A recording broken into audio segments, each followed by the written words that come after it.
So we managed to catch this press conference with Donald Trump live, where Trump announces the steps to tackle homelessness and crime in D.C.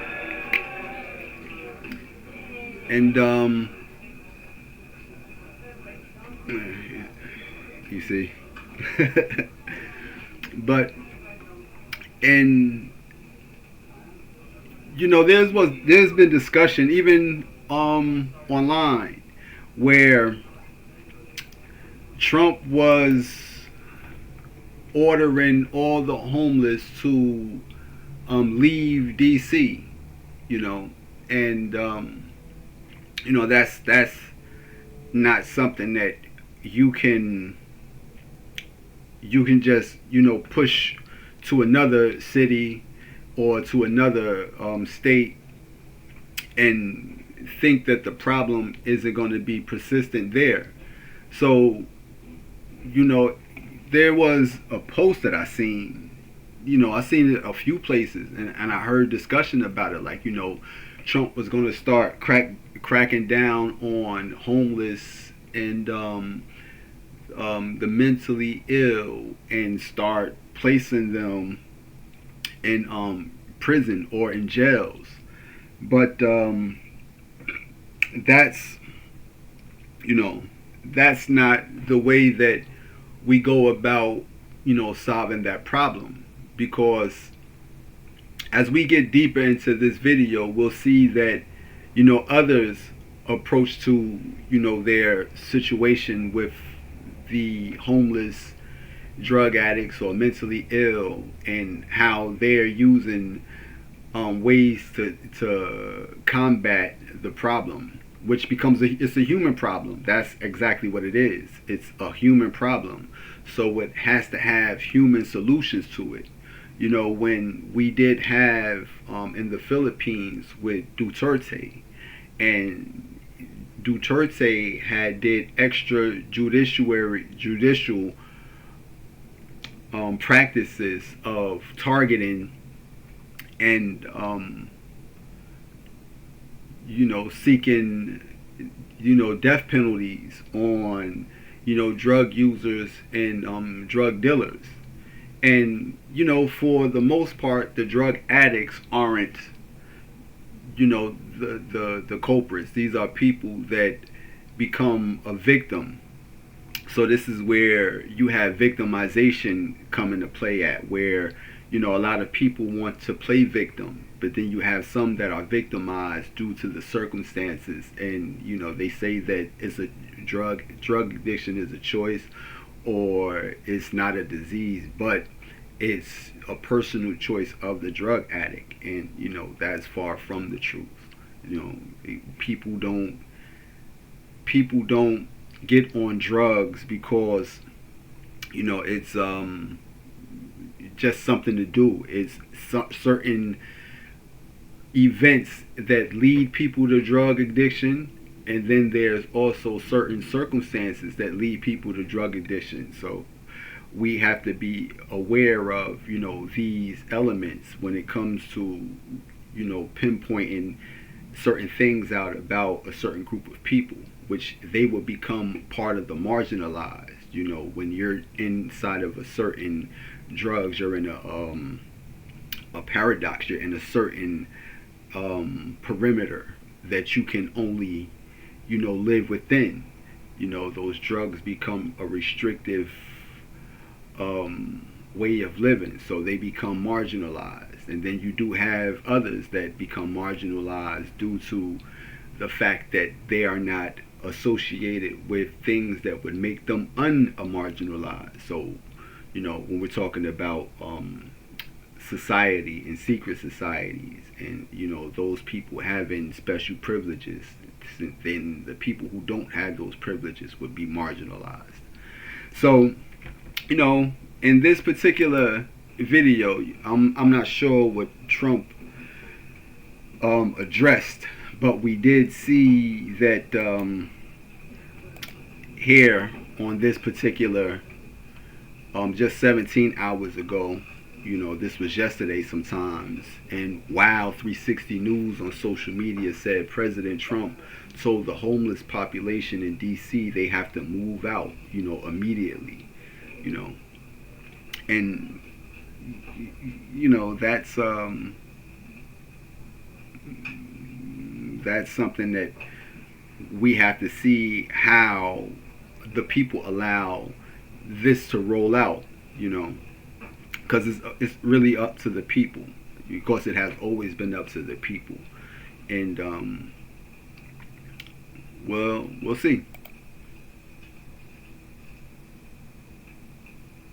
Normally I like certain things as soon as I click on them, but I'm not going to give, Associated Press, because all these people have an interest in, what happens in a particular area, but they are not relative to those areas. So we'll see what's going to be said and how we can move on from there. You know.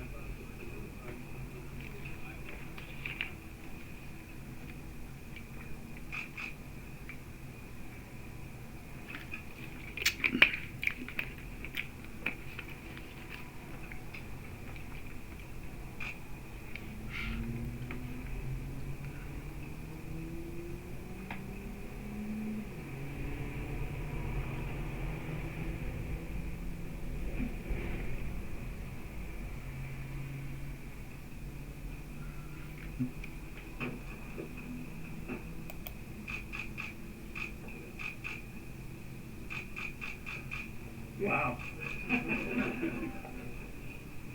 I've been up here a lot. I've never seen a crowd like this. I think we need a ballroom. And that's happening. It's going to be a beautiful ballroom. This is really a lot of people, most I've ever seen in this room. And we're here for a very serious purpose. Very serious purpose. Something is out of control, but we're going to put it in control very quickly like we did on the southern border. I'm announcing a historic action to rescue our nation's capital from crime, bloodshed, bedlam, and squalor, and worse. This is Liberation Day in D.C., and we're going to take our capital back. We're taking it back under the authorities vested in me as the President of the United States. I'm officially invoking Section 740 of the District of Columbia Home Rule Act. You know what that is? And placing the D.C. Metropolitan Police Department under direct federal control, and you'll be meeting the people that will be directly involved with that.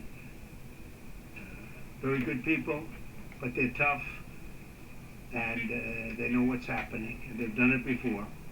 In addition, I'm deploying the National Guard to help reestablish law, order, and public safety in Washington, D.C., and they're going to be allowed to do their job properly. And you people are victims of it, too. You're reporters, and I understand a lot of you tend to be on the liberal side, but you don't want to get mugged and raped and shot and killed. And you all know people and friends of yours that happened. And so you can be anything you want, but you want to have safety in the streets. You want to be able to leave your apartment or your house where you live and feel safe and go into a store to buy a newspaper or buy something. And you don't have that now. The murder rate in Washington today is higher than that of Bogota, Colombia, Mexico City, some of the places that you hear about as being the worst places on earth. Much higher. This is much higher. Now, being that he stated that, we can go and get into the statistics. Is the murder rate in D.C. higher than that of Mexico City and Bogota, Colombia? I don't know. I have no idea. But, we're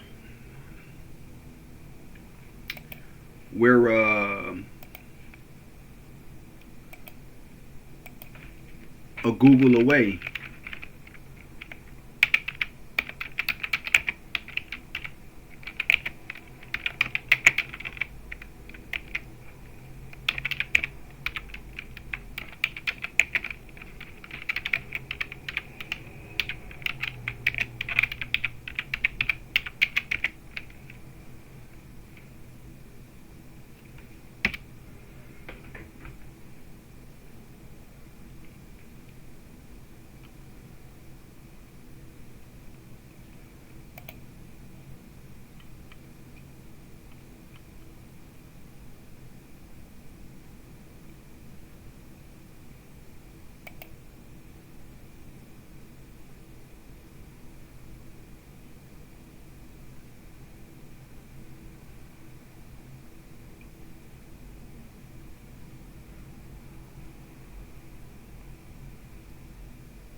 Um, is the murder rate in D.C. higher than Bogota? Washington, D.C. has a violent crime rate that is higher than some of the most dangerous places in the world. Washington, D.C.'s 2024 murder rate, 27.54 per 100K, is higher than Bogota, 15.1, Mexico City, 10.6, Islamabad, 9.2, Lima, 7.6, and even major capitals like Paris, London, and Madrid. That was 4 hours ago that this was, I guess, updated. But you know that it points that it's actually true. You know, it's actually true that those statistics were right. So Trump is right about that. The number of car thefts has doubled over the past 5 years, and the number of carjackings has more than tripled. Murders in 2023 reached the highest rate probably ever. They say 25 years, but they don't know what that means because it just goes back 25 years. Can't be worse. Our capital city has been overtaken by violent gangs and bloodthirsty criminals, roving mobs of wild youth, drugged out maniacs and homeless people. And we're not going to let it happen anymore. We're not going to take it. Just like we did on our southern border. Nobody comes to our southern border anymore. 3 months in a row we had zero. I don't know if that's right, but the people that do the work, it's a very liberal group of people actually, and they actually said zero for the last 3 months. Nobody thought a thing like that was possible. And, you know, when you say, take a look at numbers, I just saw some charts. These are different cities throughout the world. Red is... Okay, the red is a place called Washington, D.C. Look at these.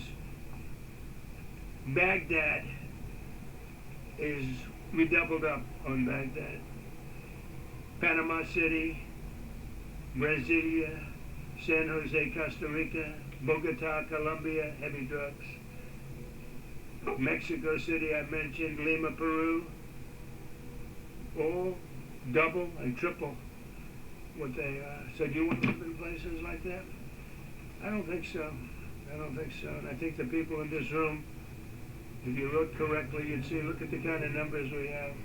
D.C., 41 per 100,000, number one that we can find anywhere in the world. Other cities are pretty bad, but they're not as bad as that. Is that where you want to live? The reporters of the world? Juvenile offenders and crimes against persons, as they say. It's getting worse. Not getting better, it's getting worse. And we had a recent indication. There was a story about a man who was just left. He quit because he was asked to do phony numbers on crime. And we're going to look into that. I think Pam is going to be looking into that. But he was asked by the city, I guess, we don't want to show the real numbers. Let me do numbers so it looks like it's going down. Not going down. And under Biden, it was a disaster. And nobody... So they do have people that manipulate numbers. So we do have to be mindful of that, even on both sides. You know, depending on the particular agenda. You know, so they do have people that can doctor numbers. So even statistically, we really can't take into account what's actually what. You know, Colombia is pretty bad. You know, Colombia has a lot of stuff that goes on in there. You know, that I see, that I know. You know, and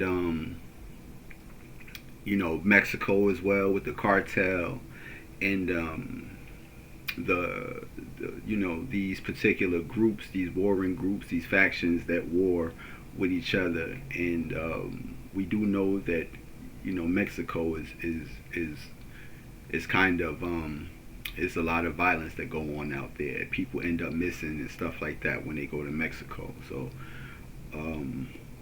you know, being that he stated that, we need to be mindful that when it comes to numbers with statistics, that, you know, a lot of people can doctor things in their favor, you know, depending upon the agenda that they're trying to roll out.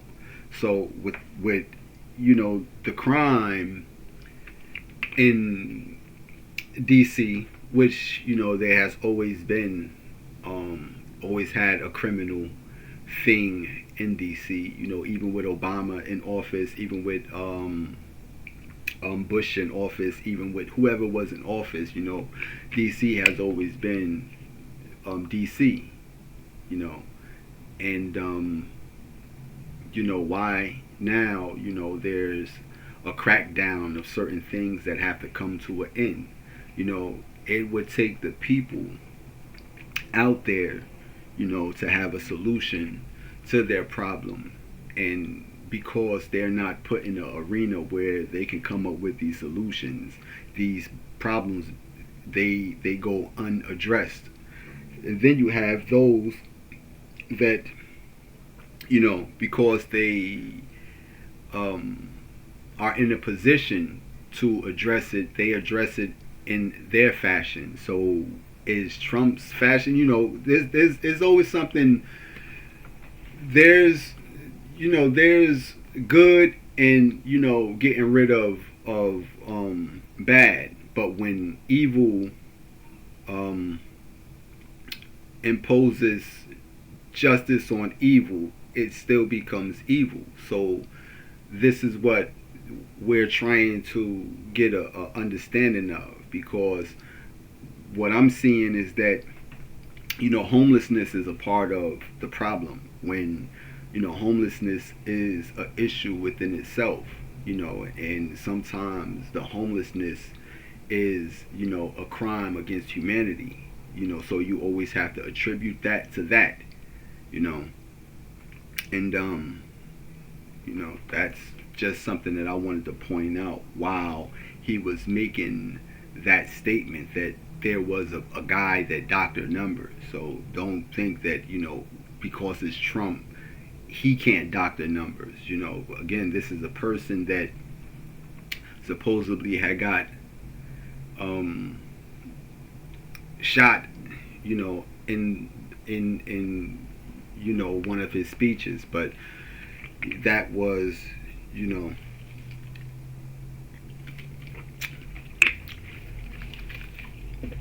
whatever.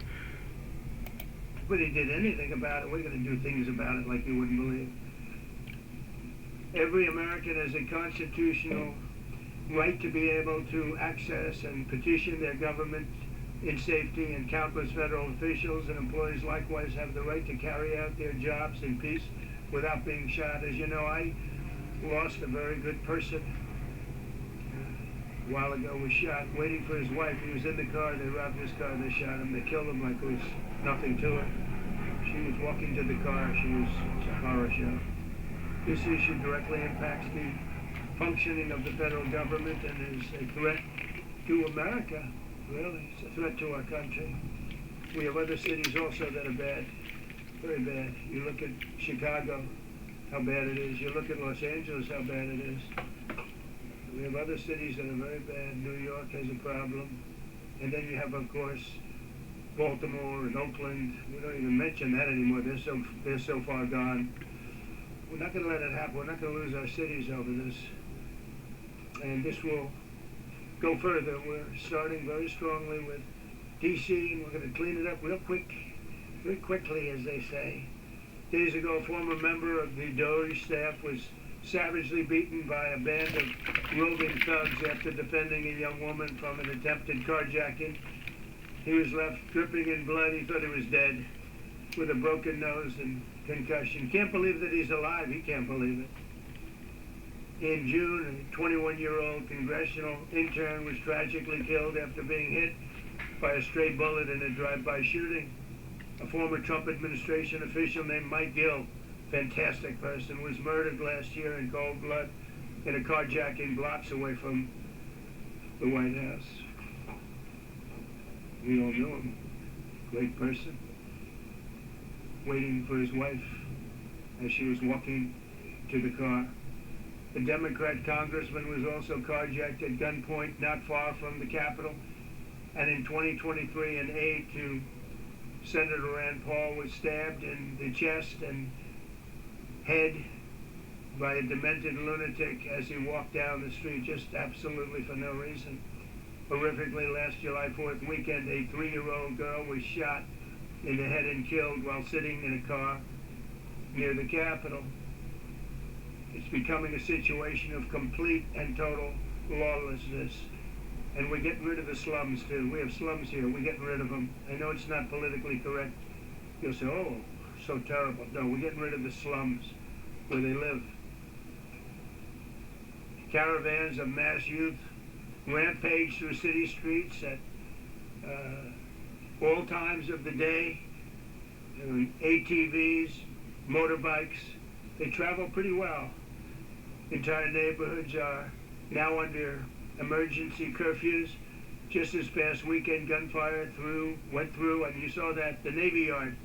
I saw it this morning. I saw that they fought back against law. See, they fight back until you knock the hell out of them, because it's the only language they understand. But they fought back against law enforcement last night, and they're not going to be fighting back long, because I've instructed them and told them whatever happens, you know, they love to spit in the face of the police. As the police are standing up there in uniform, they're standing and they're screaming at them an inch away from their face, and then they start spitting in their face. And I said, you tell them, you spit and we hit, and they get hit real hard.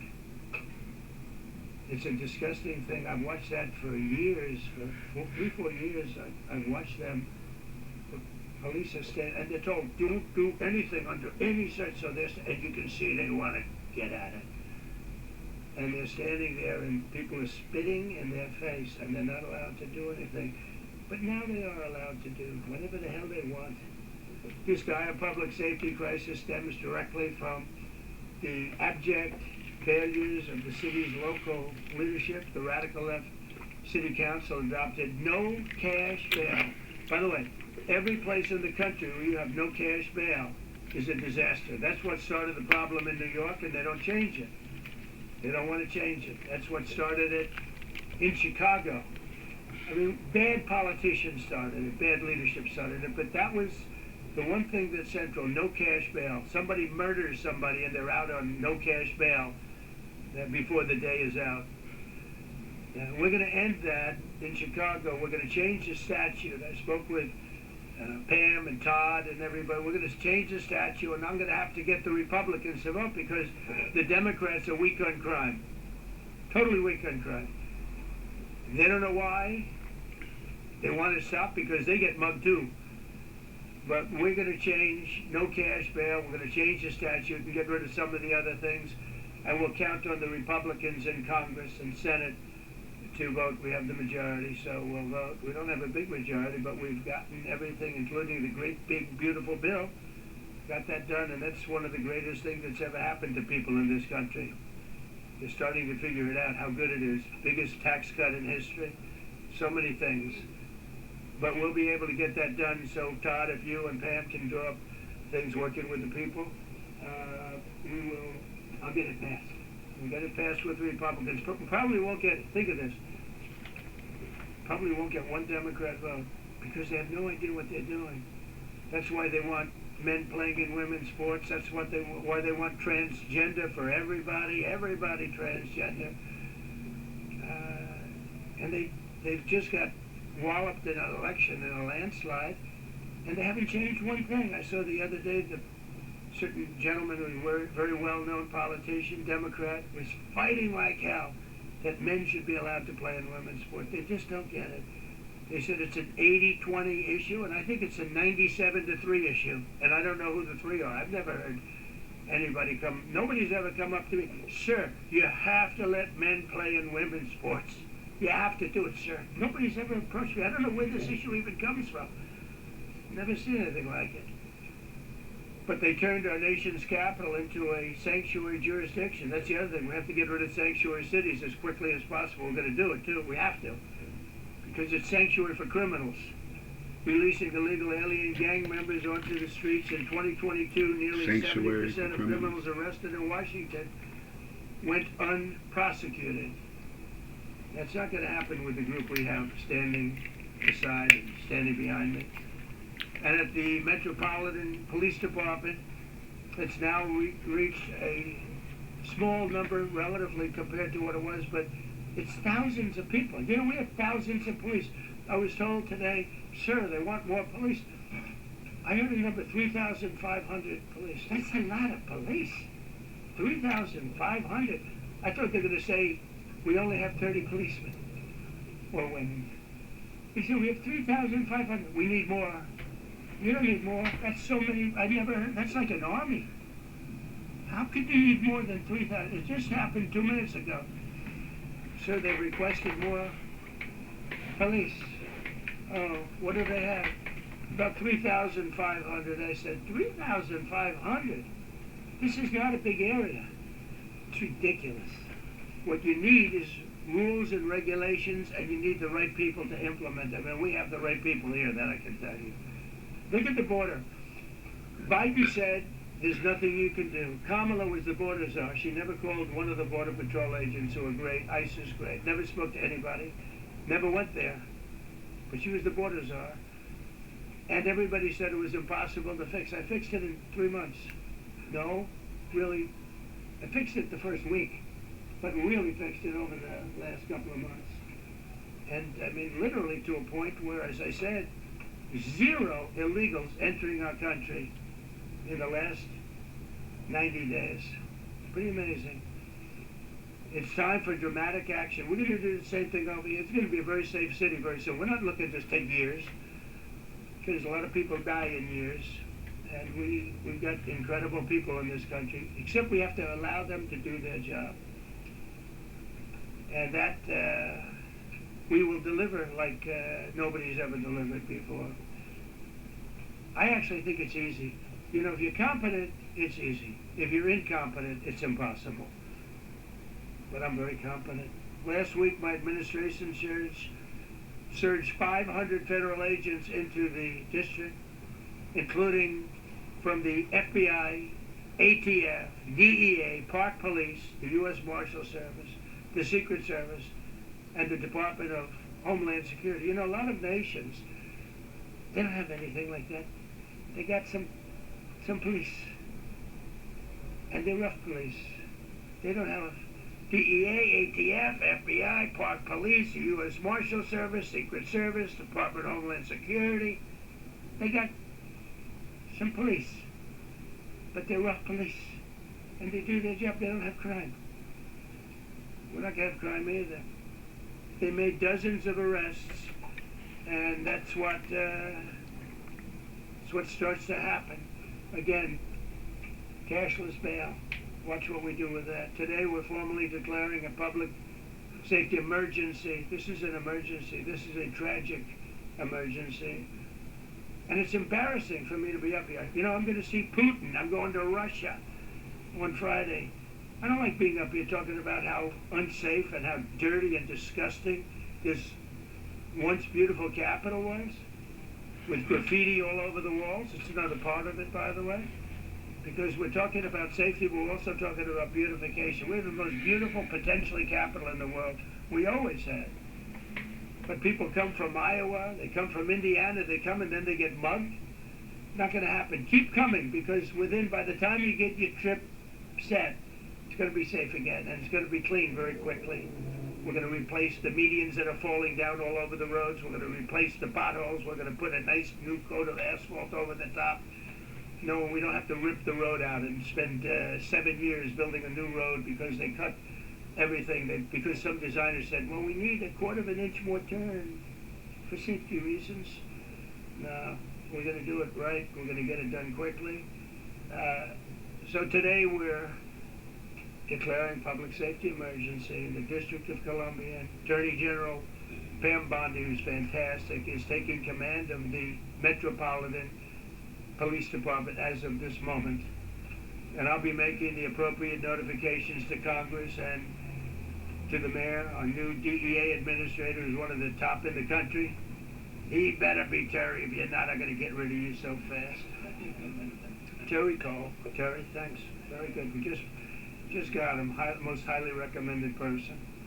And you'll be designated as the interim federal commissioner of the Metropolitan Police Department. Okay? And you run them tough. They're good. You have a lot of good people. You have people that shouldn't be there. You also have people that shouldn't be there. They got in there because of woke. But you have a lot of great police. And those people are the ones that want to help you. This city will no longer be a sanctuary for illegal alien criminals. We will have full, seamless, integrated cooperation at all levels of law enforcement, and we'll deploy officers across the district with an overwhelming presence. You'll have more police, and you'll be so happy, because you'll be safe. When you walk down the street, you're going to see police, or you're going to see FBI agents. We're going to have a lot of agents on the streets. You're going to have a lot of, essentially, military, and we will bring in the military if it's needed. By the way, we're going to have National Guard, but Pete Hegseth will tell you about it. We will bring in the military if needed. People say, "Oh, that's so terrible. He's going to bring in." It's been used many times over the years. I don't think we'll need it. I think we've got so many great people, including the people that are in the police department with proper leadership. They'll immediately begin massive enforcement operations targeting known gangs, drug dealers, and criminal networks to get them the hell off the street, maybe get them out of the country, because a lot of them came into our country illegally. They shouldn't have been allowed in. They come from Venezuela. They come from all over the world. We're going to get them the hell out. They won't be here long. But some of these people, a lot of them are homegrown criminals. And these are bad people. These are rough people. And this is just a list of some of the people that were given to me today that were criminals removed from the D.C. streets this weekend. They were rough and tough. But we're rougher and tougher. Look at these people here. Nothing, you know. They're not going to be your local school teacher. Look at this guy. He has killed people numerous times. They're not going to be an asset. They will never be an asset to society. I don't care. I know we all want to say, oh, they're going to be rehabbed. It's not going to be rehabbed. I'm going to ask Doug Burgum to come up and say a couple of words, because he's in charge, as you know. He's Interior, but he's in charge of the U.S. Park Police. And I've heard so many great things about the Park Police. They're proud of it. They've been there for a long time. Their families oftentimes grow into the roles. They love the country. They love this area. So, Doug, could you say a few words, please? Thank you, Mr. President.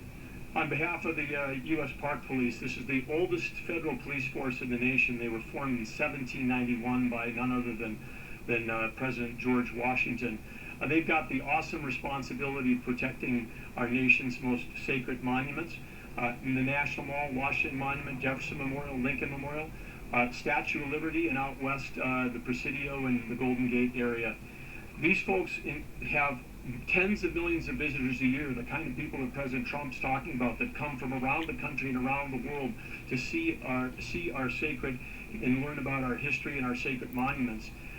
They've been doing a fantastic job, but they are so pleased, the rank and file, that President Trump is now allowing them to enforce the law. As those of you that live in the city may know, that the circles and the triangle parks that are spread throughout D.C. are actually federal park property. So the U.S. Park Police also have responsibility for that. These became littered with homeless camps under the Biden administration. All of you saw that. Since President Trump's executive order on March 27th, making D.C. safe and beautiful again, the U.S. Park Police have removed over 70 homeless camps. And President Trump also talked about beautification.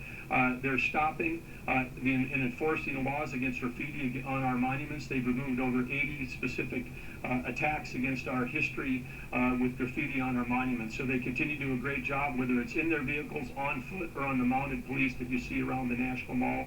And President Trump, they thank you. The rank and file is so happy to be enforcing the law again. And thank you for your leadership. And they're excited about the announcement you're making today. Thank you very good. Great job you did. Thank you very much. Pete, could you say something about the military? Well, Mr. President, it's an honor to be here. And at your direction this morning, we've mobilized the D.C. National Guard. It'll be operationalized by the Secretary of the Army, Dan Driscoll, through the D.C. Guard. You will see them flowing into the streets of Washington in the coming week.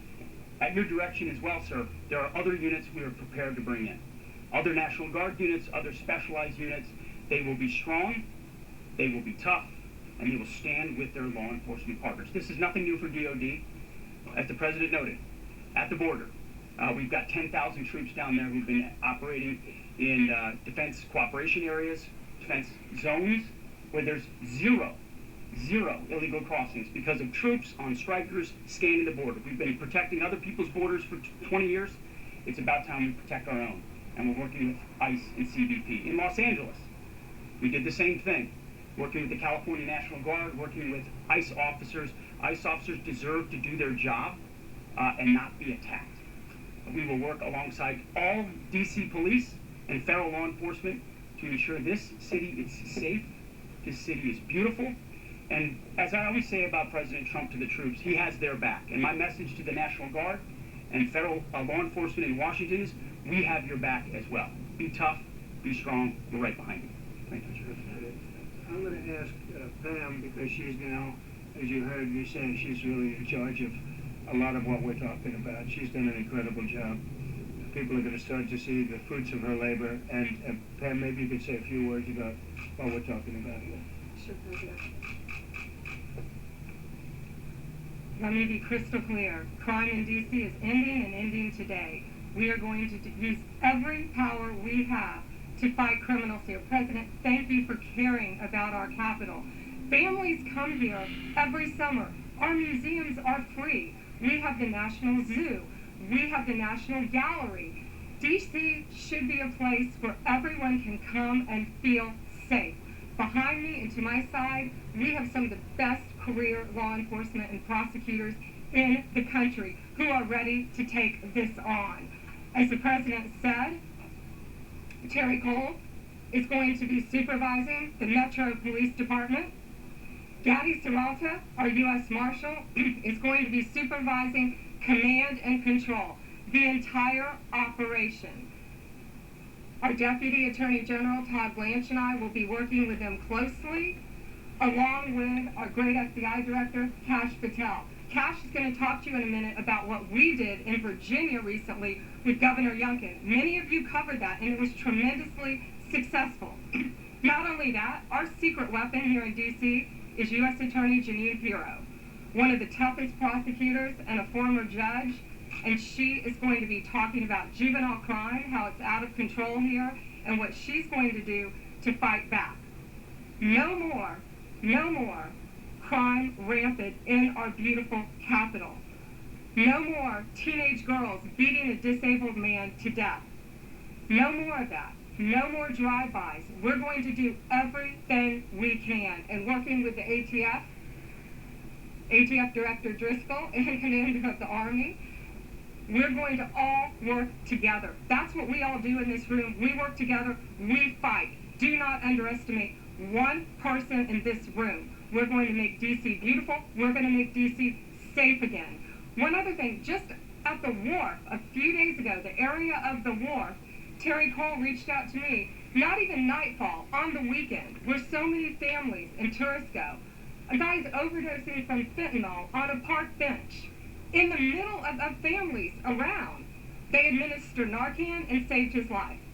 No more of that. The President of the United States is going to clean up D.C., and we're going to be there to help him, and we're going to be successful. Thank you. Thank you. Okay, let's talk about Northern Virginia. Northern Virginia, we had a big success. Thank you, Mr. President. Thank you, Attorney General Bondi, for your leadership, Deputy Attorney General, and the rest of our interagency partners. Mr. President, the following is what happens when you let good cops be cops, and I just want to highlight that before I get into Northern Virginia. This year alone, under President Trump's administration, we've had over 4,000 child victims identified and found. That's a 33% increase from the same time period last year. 33% increase. We've had a seizure of 1,500 kilograms of fentanyl up to this date. That is a 25% increase since the same time period last year. And just to put it in perspective, 1,500 kilograms of fentanyl is enough to kill 115 million Americans. 115 million Americans. Cops are getting after it. The FBI has arrested 19,000 people this year alone. Thanks to President Trump's administration, that's double than where we were this time last year. And we have also arrested 1,600 people who have committed violent acts against children. 270 of them are human traffickers of children. Mr. President, this is what happens when you have great leadership as the Attorney General with Pam Bondi. Your administration's priority of protecting the homeland and protecting American citizens and protecting our children, and the murder rates are plummeting. We are now able to report that the murder rate is on track to be the lowest in U.S. history, in modern recorded U.S. history, thanks to this team behind me and President Trump's priorities. And how do we do it? And what are we going to bring to D.C.? What we did in Northern Virginia, thanks to Terry Cole and Governor Youngkin and the team, we stood up a task force out in my Northern Virginia field office, and we said, let's let good cops be cops, let's get them the intelligence and what they need, and let's get the red tape out of their way, and let's get DOJ partnered up with us to bring great prosecutions, and that's exactly what we did. In 1 month, we arrested 545 violent felons, 545 in the state of Virginia, thanks to Governor Youngkin's partnership. And that simplicity in law enforcement is what's coming to Washington, D.C. When you let good cops be cops, when you give them the intel they need, when you work with our Homeland Security Task Force, when you work with Terry and Gaddy and I go way back to Miami, these guys are great leaders of the respective departments and law enforcement capacities. And when you have the DOJ and President Trump driving behind this mission, we are going to clean up Washington, D.C., and we're going to do it the right way, the lawful way, and we're going to make sure Washington, D.C. is safe again. Thank you, Mr. President. Thank you, Attorney General. Thank you very much. Thank you, Chris. So, the process begins right now. It actually started over the weekend. We confronted a lot of very bad people, but it's going to be something that will be pretty amazing to you as you watch it. And I think most of you say, well, it's a beautiful thing to do it right. We're going to be removing homeless encampments from all over our parks, our beautiful, beautiful parks, which now a lot of people can't walk on. They're very dirty, got a lot of problems. But we've already started that. We're moving the encampments away, trying to take care of people. Some of those people, we don't know how they even got there. Some of those people are from different countries, different parts of the world. Nobody knows who they are. They have no idea, but they're there. Getting rid of the people from underpasses and public spaces from all over the city. There are many places that they can go, and we're going to help them as much as you can help. But they'll not be allowed to turn our capital into a wasteland for the world to see. The Metropolitan Police Department and the federal authorities will be supported in the effort, a really big effort, the 800 D.C. National Guardsmen that we'll put on, and much more if necessary, much more. You remember I said, I offered 10,000 once. Remember I said to a certain person, person who I thought always was highly overrated, not very competent, but I said, if you need them, we'll give you 10,000 of the military or the National Guard. They turned me down. But if necessary, we're going to move service members directly to joining the Guardsmen, and that'll take place very rapidly, and that'll be done in conjunction with Pam and with Pete and everybody else. Washington, D.C. should be one of the safest, cleanest, and most beautiful cities anywhere in the world, and we're going to make it that. We're going to make it safe. We're going to make it smart. We're going to make it beautiful, so beautiful. Some of the buildings, we're going to add to it. You see what we've done at the White House. White House is a whole different building. I do that in my part-time because it's a natural instinct as a real estate person. I was very good at that. I was very good at fixing things up. I like fixing things up. You see what's happening. The marble floors are being reinstalled, renovated, fixed. The whole place is becoming very beautiful. We're going to be adding a magnificent ballroom, most beautiful ballroom, I think, anywhere. We need it. I would have certainly loved to have had it today. I think we would have filled it up. And a lot of you are standing outside, can't get in this room. I have never seen a room like this, which tells me that you want to talk about, I mean, this was a D.C. news conference. It tells me that you want to talk about crime in D.C. and beautification of D.C., but I'm going to put that's easy. And I think, frankly, fixing the crime with the pros, fixing the crime is easy, too. A person who I've known for a long time, and she's been incredible. She was a fantastic, one of the best ever district attorneys in New York. She was in Westchester, and she became a judge, very successful judge. And then she went into showbiz because she was such a good DA, and such a good judge, tough judge, but fair, always fair. Nobody ever complained about that, but she was tough. And because of that and her reputation, she went into showbiz. So a lot of people don't, they think of Janine as showbiz. Actually, showbiz was not her thing. It was, and she did great. She was on, along with a couple of other of my friends, on the #1 show. And she did great, but this is what she loves doing. This is really her baby. What she's going to do is going to be incredible. And I'd like to speak for just a few seconds on what she has in mind, what she wants to do. We're going to be appointing some judges. We have some open spots, and we're going to take people, because the judges are letting killers out. They just say, go, it's okay, don't worry about it. So we're putting some, Pam recommended, Todd recommended, some judges that are great. Janine recommended. Janine's given me 3 great candidates already. We've got 10 open spots, and we can probably create some more. We need them. Janine, would you say a few words, please?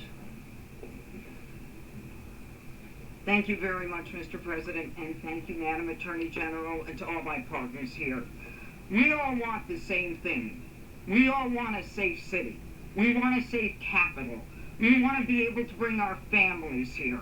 We want to be able to come and enjoy the history that makes this place great. And unfortunately, we are not in that position right now. And Mr. President, I want to thank you for taking the step that we need right now to make criminals understand that they are not going to get away with it anymore. And I'm not going to stand here and go over and over the cases. But what I can tell you is this. I see too much violent crime being committed by young punks who think that they can get together in gangs and crews and beat the hell out of you or anyone else. They don't care where they are. They can be in DuPont Circle. But they know that we can't touch them. Why? Because the laws are weak. I can't touch you if you're 14, 15, 16, 17 years old and you have a gun. I convict someone of shooting another person with an illegal gun on a public bus in the chest, intent to kill. I convict him. And you know what the judge gives him? Probation. Says you should go to college. We need to go after the D.C. Council and their absurd laws. We need to get rid of this concept of, no cash bail. We need to recognize that the people who matter are the law-abiding citizens, and it starts today. But it's not going to end today, because the president is going to do everything we need to do to make sure that these emboldened criminals understand we see you, we're watching you, and we're going to change the law to catch you. And my final note is this. These kids understand that the jurisdiction is through the State Attorney General, Brian Schwab. I did a poster of the young man from Doge who was beaten bloody with a severe concussion, a broken nose. And then I did a poster of what happens to those kids, because I can't arrest them, I can't prosecute them. They go to family court, and they get to do yoga and arts and crafts. Enough. It changes today. Thank you, Mr. President. You're welcome. Great job. Thank you. If I could, I just signed some executive orders. I'd like to have Will please come up, and we'll let the people know what we signed. Do you want to put them down? Yes, sir. Go ahead. A short while ago in the Oval Office, President Trump signed 2 crucial executive actions to deal with the emergency crime conditions we currently face in the District of Columbia. The first of these was an executive order, as President Trump said before, invoking his powers under Section 40 of the Home Rule Act to take federal control of the D.C. Metropolitan Police Department. Along with that executive order, President Trump signed the statutorily required notification letters to Mayor Bowser and to the relevant House and Senate committee leaders. The second major executive action that President Trump signed was a presidential memorandum directing the Secretary of Defense to utilize the National Guard to address the conditions we see on our streets here in D.C. It also authorized the Secretary of Defense to work with state governors to utilize their National Guard units if necessary as well. These are bold, decisive steps intended to combat the out-of-control crime conditions we've seen on D.C. streets for far too long. And I, for one, am deeply proud to be part of an administration that's finally coming to terms with these issues, sir. Thank you very much. Sir, thank you. So, just to conclude, Washington, D.C. should be one of the safest, cleanest, most beautiful places anywhere in the world. It was years ago. We had one problem that was a pretty big problem. The radical left got out of control and they started trying to rip down statues, and I said, let's go pass a law real fast. We're going to do it real fast, but we were blocked by the Democrats who do not want safety. Nobody gets it. I don't get it. They don't get it. Because they can't get votes. I don't know how they can win an election with this, but they don't want safety. And I found an old statute, very old, early 1900s, that said if you so much as touch or even think about destroying a statue or a monument in Washington, D.C., you go to jail for 10 years with no probation, no anything. In other words, slightly different than we have today. Today we have cashless bail. There you get jailed 10 years. No curtailed sentence, 10 years. And we took it out. Nobody used it. It was never used because, it's harsh. And you remember they started to rip down the statue of Abraham Lincoln. I said, that's a tough one to rip down. He was pretty good, Pam. I think he was pretty good. When the rope started going around Abraham Lincoln to pull him down, Andrew Jackson, others, and they were heading to the Jefferson Memorial, Thomas Jefferson. I'm going to do a big number there. I said, it's time. And I signed that statute immediately. We had it updated. We made it, use the same language, all passed by Congress. And I announced it's 10 years in jail, no probation, no anything, 10 years, no curtail sentence if you touch, so much as touch a statue in Washington, D.C. And it was an amazing sight, beautiful sight. Everybody just left. The ropes were hanging around Andrew Jackson, and there were 2 ropes around Abraham Lincoln. They left the rope, but everybody just left. And that was the last problem we ever had. That was the last problem that we ever had with the statues. They were going wild, and somebody came to me and said, sir, in 1910, I don't want to give you it exactly as you'll say, Donald Trump gave us wrong dates around like early on. But I'm slightly off. They make you sound a little bad. So I won't put myself in that position. I won't put you in that position. Because I think everybody agrees with what we're doing today. But when I signed that thing, it was like a miracle. Everybody left. They were gone. They were starting to march down. They started the march toward Thomas Jefferson. And I figured he was always going to be safe. But they found something with him, and they found something with Abraham Lincoln. And even in the name George Washington in California, numerous places changed the name of George Washington High School and various other places. They took George Washington, and this was a sick, woke culture that I think we've largely ended. And a lot of those people that were woke are now turning out to be the opposite. I won't go so far as to say MAGA. It's a very special category. But they've gotten out of that. But we have people that love this country, and they love this really beautiful capital. It is. I flew over it the other day, and I said, what a beautiful place. But there's crime all over the streets. When you get there, it doesn't look so beautiful. But we're going to make it beautiful again. We're going to fix it with crime, and we're going to also, as we're doing that, we're going to start doing things that we know how to do, that I know how to do better than anybody, I guess, because of my experience from previous life. But not only are we stopping the crime, we're going to clean up the trash and the graffiti and the grime and the dirt and the broken marble panels and all of the things they've done to hurt this city. And we're going to restore the city back to the gleaming capital that everybody wants it to be. It's going to be something very special.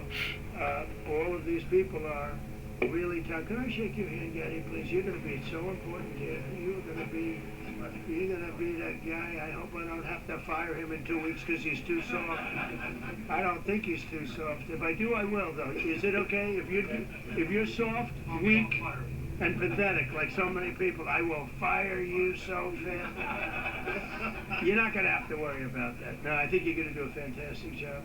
And everybody in this room, they may not express it, but they all want that to happen. You know, they want to be safe, and they have families too. So it's an honor to have such a large group. I've done this for years now, hard to believe. I've never seen this room so packed. In fact, I'm sure it's a violation of every fire code. But we'll let you stay anyway. You're taking a chance. And with that, we'll say, maybe if you could, oh wow, we could be here all day long. If we could keep the first questions, perhaps, to this subject, and then we'll go on to a few others. Please. Mr. President, thank you so much. Can you talk about how personal of an issue this is? We talked about flying over the Washington Monument and seeing pride of what D.C. is. And do you believe that the status of the city, the cleanliness, the way that crime is low, is a direct reflection on how the country is run? Yeah, I do. I think the Capitol, look, everyone comes here. They're all coming. All the leaders, they're all wanting to come. And I say it, I've said it again, but I'm really just quoting other leaders from NATO, from the Middle East, King of Saudi Arabia, Qatar, UAE. I was over there. We brought back $5.1 trillion of investment into our country. But I was, a month and a half ago, I was at NATO. We had a great, they agreed to put up 5% instead of 2%. 2% they didn't pay, 5% is already paid. We had a great meeting, and they all said the same thing. They said our country was dead. They thought our country was gone. 1 year ago, they said your country was dead. And now you have the hottest country anywhere in the world. We do. We're the hottest country in the world right now. The tariffs have helped. It's given us not only the money, it's billions, trillions of dollars of money, but it gives us great power over enemies. We solved 5 wars. Pakistan and India, we just solved one. Azerbaijan and, as you know, and Armenia. A war was raging for 37 years. And the 2 leaders got up and they said, we never thought this would be solved. Russia tried to solve it. They all tried to solve it. It was a very tough situation, but we got it done. And I said to the 2 men, I said, are you guys friends? And they had a hard time. They've been killing each other for 37 years, right? One was there 5 years, one was there for 22 years. He said, my whole life I've been fighting this war. And you got it solved. But we did many of those. We did in the Congo and Rwanda. That's been going on for 30 years. 8 to 9 million people killed that they know of, but it was raging, and we got that solved. We got a lot of them. You know. It's a great honor. But you want to have, when they come, the leaders come to our country to sign documents that the war is over or whatever, or for other reasons. They come for trade. And you want them to come through so beautifully. You ride down those roads, everything should be perfect. You shouldn't have medians falling down into the roadway. Medians, you know, the metal things that are always, somebody had a great lobbyist, because I've never seen them look good. I've been looking at those things with the little, right? They're always broken, bad, but here they're really bad. And we're going to either put new or fix it. And it's not expensive. It's not really expensive. But we're going to fix our roads a little bit. We're going to clean up our sidewalks. You have countries where every Saturday the people go out and they wash their sidewalks in front of their stores or their houses. They scrub their sidewalks. So we aren't quite at that level yet, I don't think. Gaddy, we're not quite there yet, but maybe we will. They go out and they scrub. I think it's so beautiful to hear that and to see those stories. But we're going to make it clean. But just to finish with your question, it's a very, very strong reflection of our country. And when they see a bad city, you know, my father always used to tell me, I had a wonderful father, very smart, and he used to say, son, when you walk into a restaurant and you see a dirty front door, don't go in. Because if the front door is dirty, the kitchen's dirty also. Same thing with the Capitol. If our Capitol's dirty, our whole country is dirty, and they don't respect us. So it's a very good question. Mr. President, question for you on this specific issue. That is the God honest truth. You know, if the capital isn't right and exact, you can't expect anywhere to be right and exact. But I do agree with them on the necessity to clean up, you know, the current state that any state is in. You know, in D.C. being the capital of America should be the most glorified. Like, it should be look glorious just going through there. You should see that particular state or city or region or area flourishing. You should see the country at work in that particular area. You should see that everything is as it should be. But when thinking about why it took so long or how long, because he's been in office before Biden got in office. He was in the office when Obama was in office. A lot of people were in a position to do something about these situations that are prevalent today. Like, if it just didn't happen overnight, you know. So we always had law enforcement in those areas. We've always had Department of Homeland Security. We've always had all of these law enforcement agencies, you know, especially at their disposal, and they could always, you know, allow them as need be. So, you know, being that there was always leadership. The leadership should be the responsible party. You can't, you know, fault the middleman or the little man when, you know, the people at the top were not addressing the situation and allow the situation to become what it is today. So with that, you know, you want to say that, you know, tougher law enforcement, tougher crimes isn't, you know, the solution. The solution is they're shifting the blame on the people when it's actually the leadership that has always been the culprits, have always been the responsible party, you know. And this is what none of them are indicating in this press conference. They were saying that no one ever said, you know, we played a role in this. Maybe, I'm not sure if it's not over with yet, but they not one time have they expressed their responsibility in allowing the situation to get out of hand. So I say that to say, you know, if you're taking steps to tackle certain things, they should be done in a humanistic approach. You know, not tougher crimes, not stiffer laws. I mean, not stiffer laws and being tough on crimes, but being strict on yourself and being tough on yourselves to prevent these things from getting out of hand. You know, we had lackadaisy leadership. Even when you're looking at the current state of the black, what you want to say, community, which I always indicate there's no black community. When you see that you have people in leadership role amongst these people, and as opposed to them addressing problems in inner cities and amongst the upcoming black youth, you know, which today they call them the YN, and create a certain mannerism or behavior pattern around them, those in a position of leadership, they don't do anything to address them personally and allow them to continue to move and to act out of hand, you know.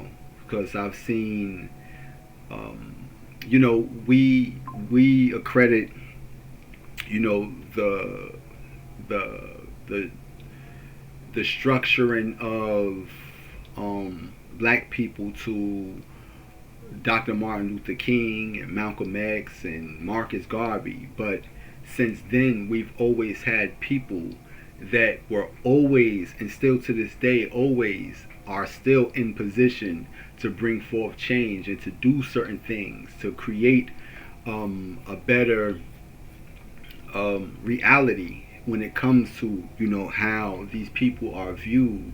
But they take an interest in other things. They are not being instrumental in the growth and the direction of these particular people, where they're going. You know, when I'm talking about people like people that have reached a certain celebrity status and have a certain influential status and have a certain financial status, they don't take an interest in being the front lineman of a particular people, of the way that the course of these particular people are going. So I don't see any of that being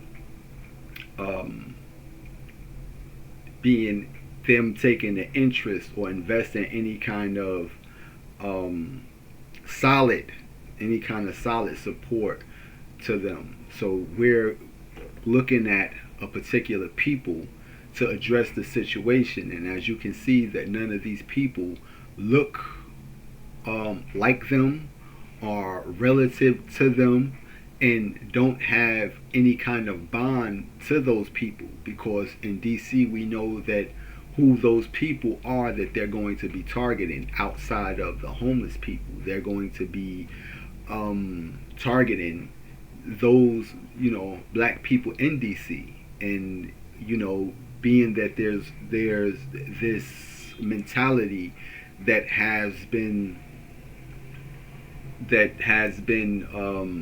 adopted by a certain people that makes them anti-authority, you know, anti-authority, and that's going to give way to, you know, quarrels and conflict with those people and those people, you know, with the inner city people and, you know, these officers, military police.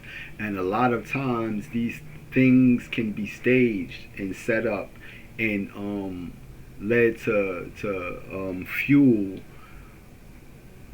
these disputes amongst people, you know, where they have actors on both sides, you know, that can pose a threat to the stability of peace in those environments. And, you know, they're going to have the artillery, they're going to have the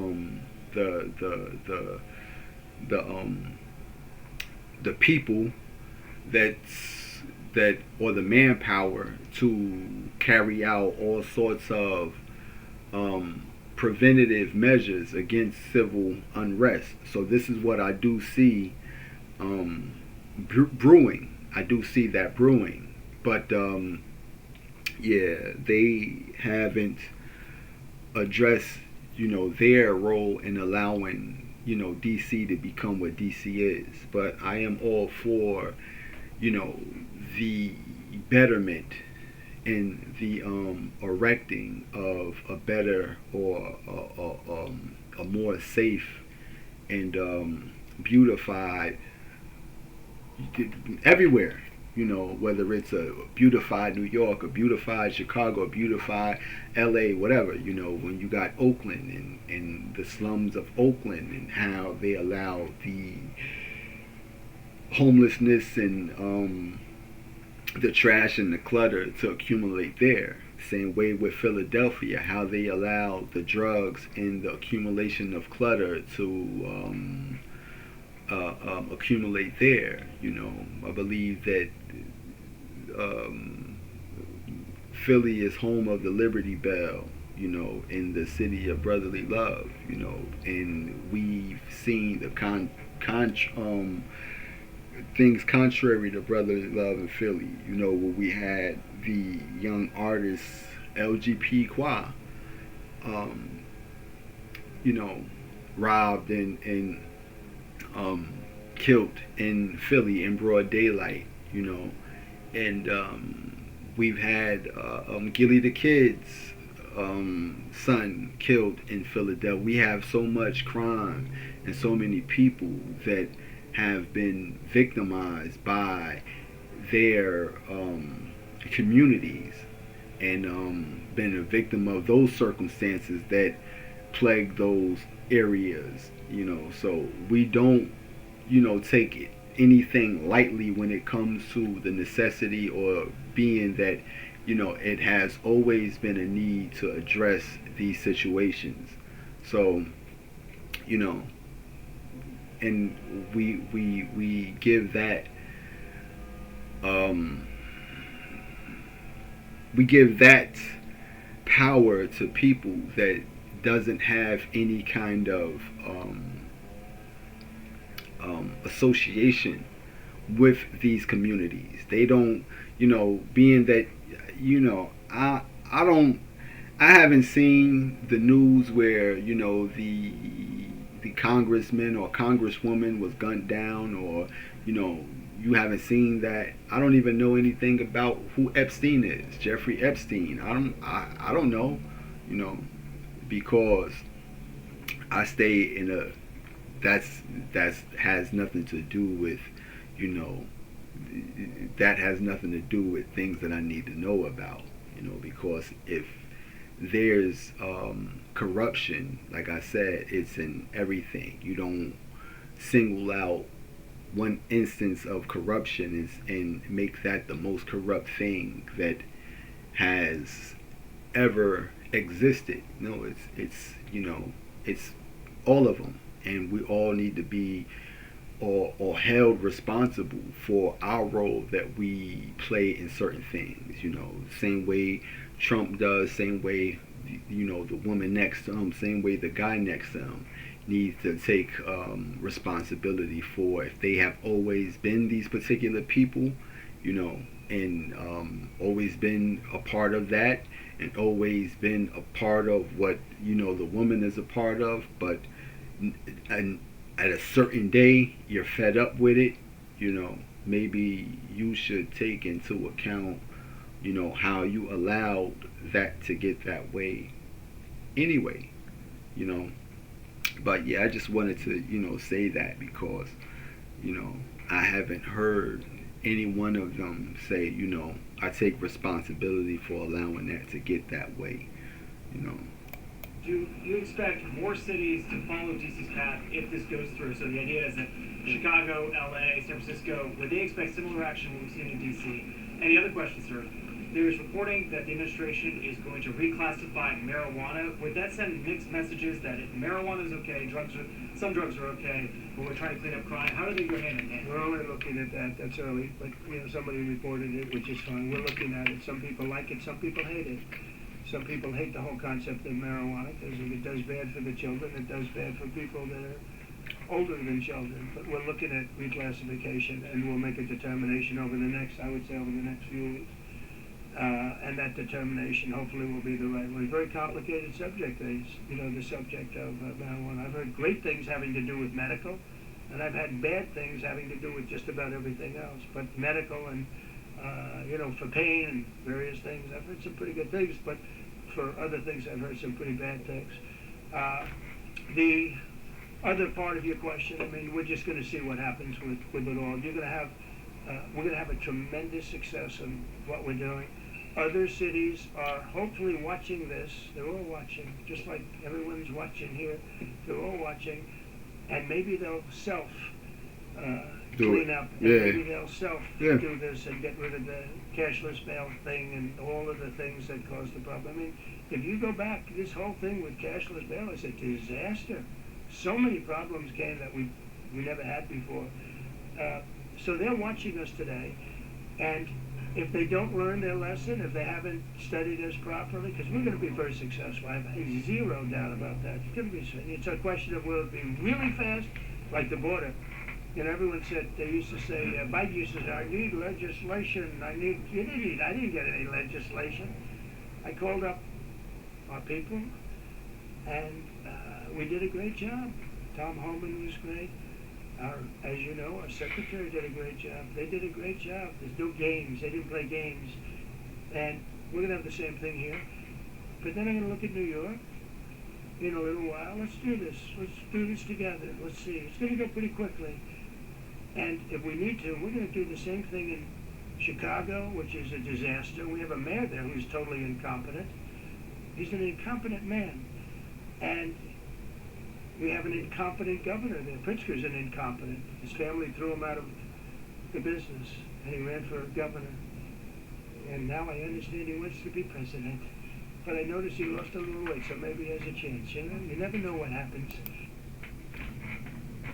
Now, I'm not sure who the mayor of Chicago is, but the incompetent remark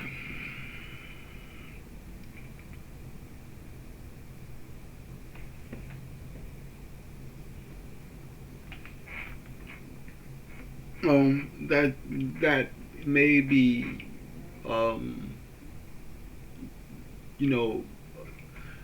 ascribed correctly if they lack the qualifications. That means that he isn't qualified to run that city. So incompetent, it means incapable. So that may be the truth.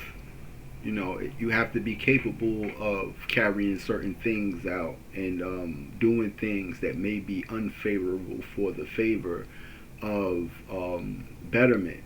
So if we did see that Chicago has always had a gang problem, always had a gang problem, all since the beginning of the escalation of these particular gangs. There should have been more, things to combat that from blowing out of proportion, because now it's kind of, I wouldn't even say second nature. It's kind of like first nature for a person to live in Chicago and be associated with some form of gang, and being involved in gang activity.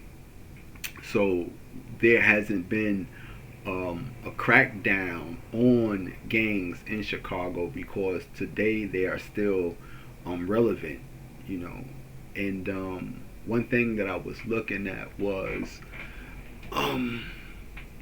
the law codes and how codes was enforced even all the way, in BC, and BCE and stuff like that. And a lot of things that they did was they had two different laws and how they was applied. One was through the fear of certain things, and others was through love and peace, when it came to certain eras and time. And I see that they are incorporating fear-like tactics, and that would be classified underneath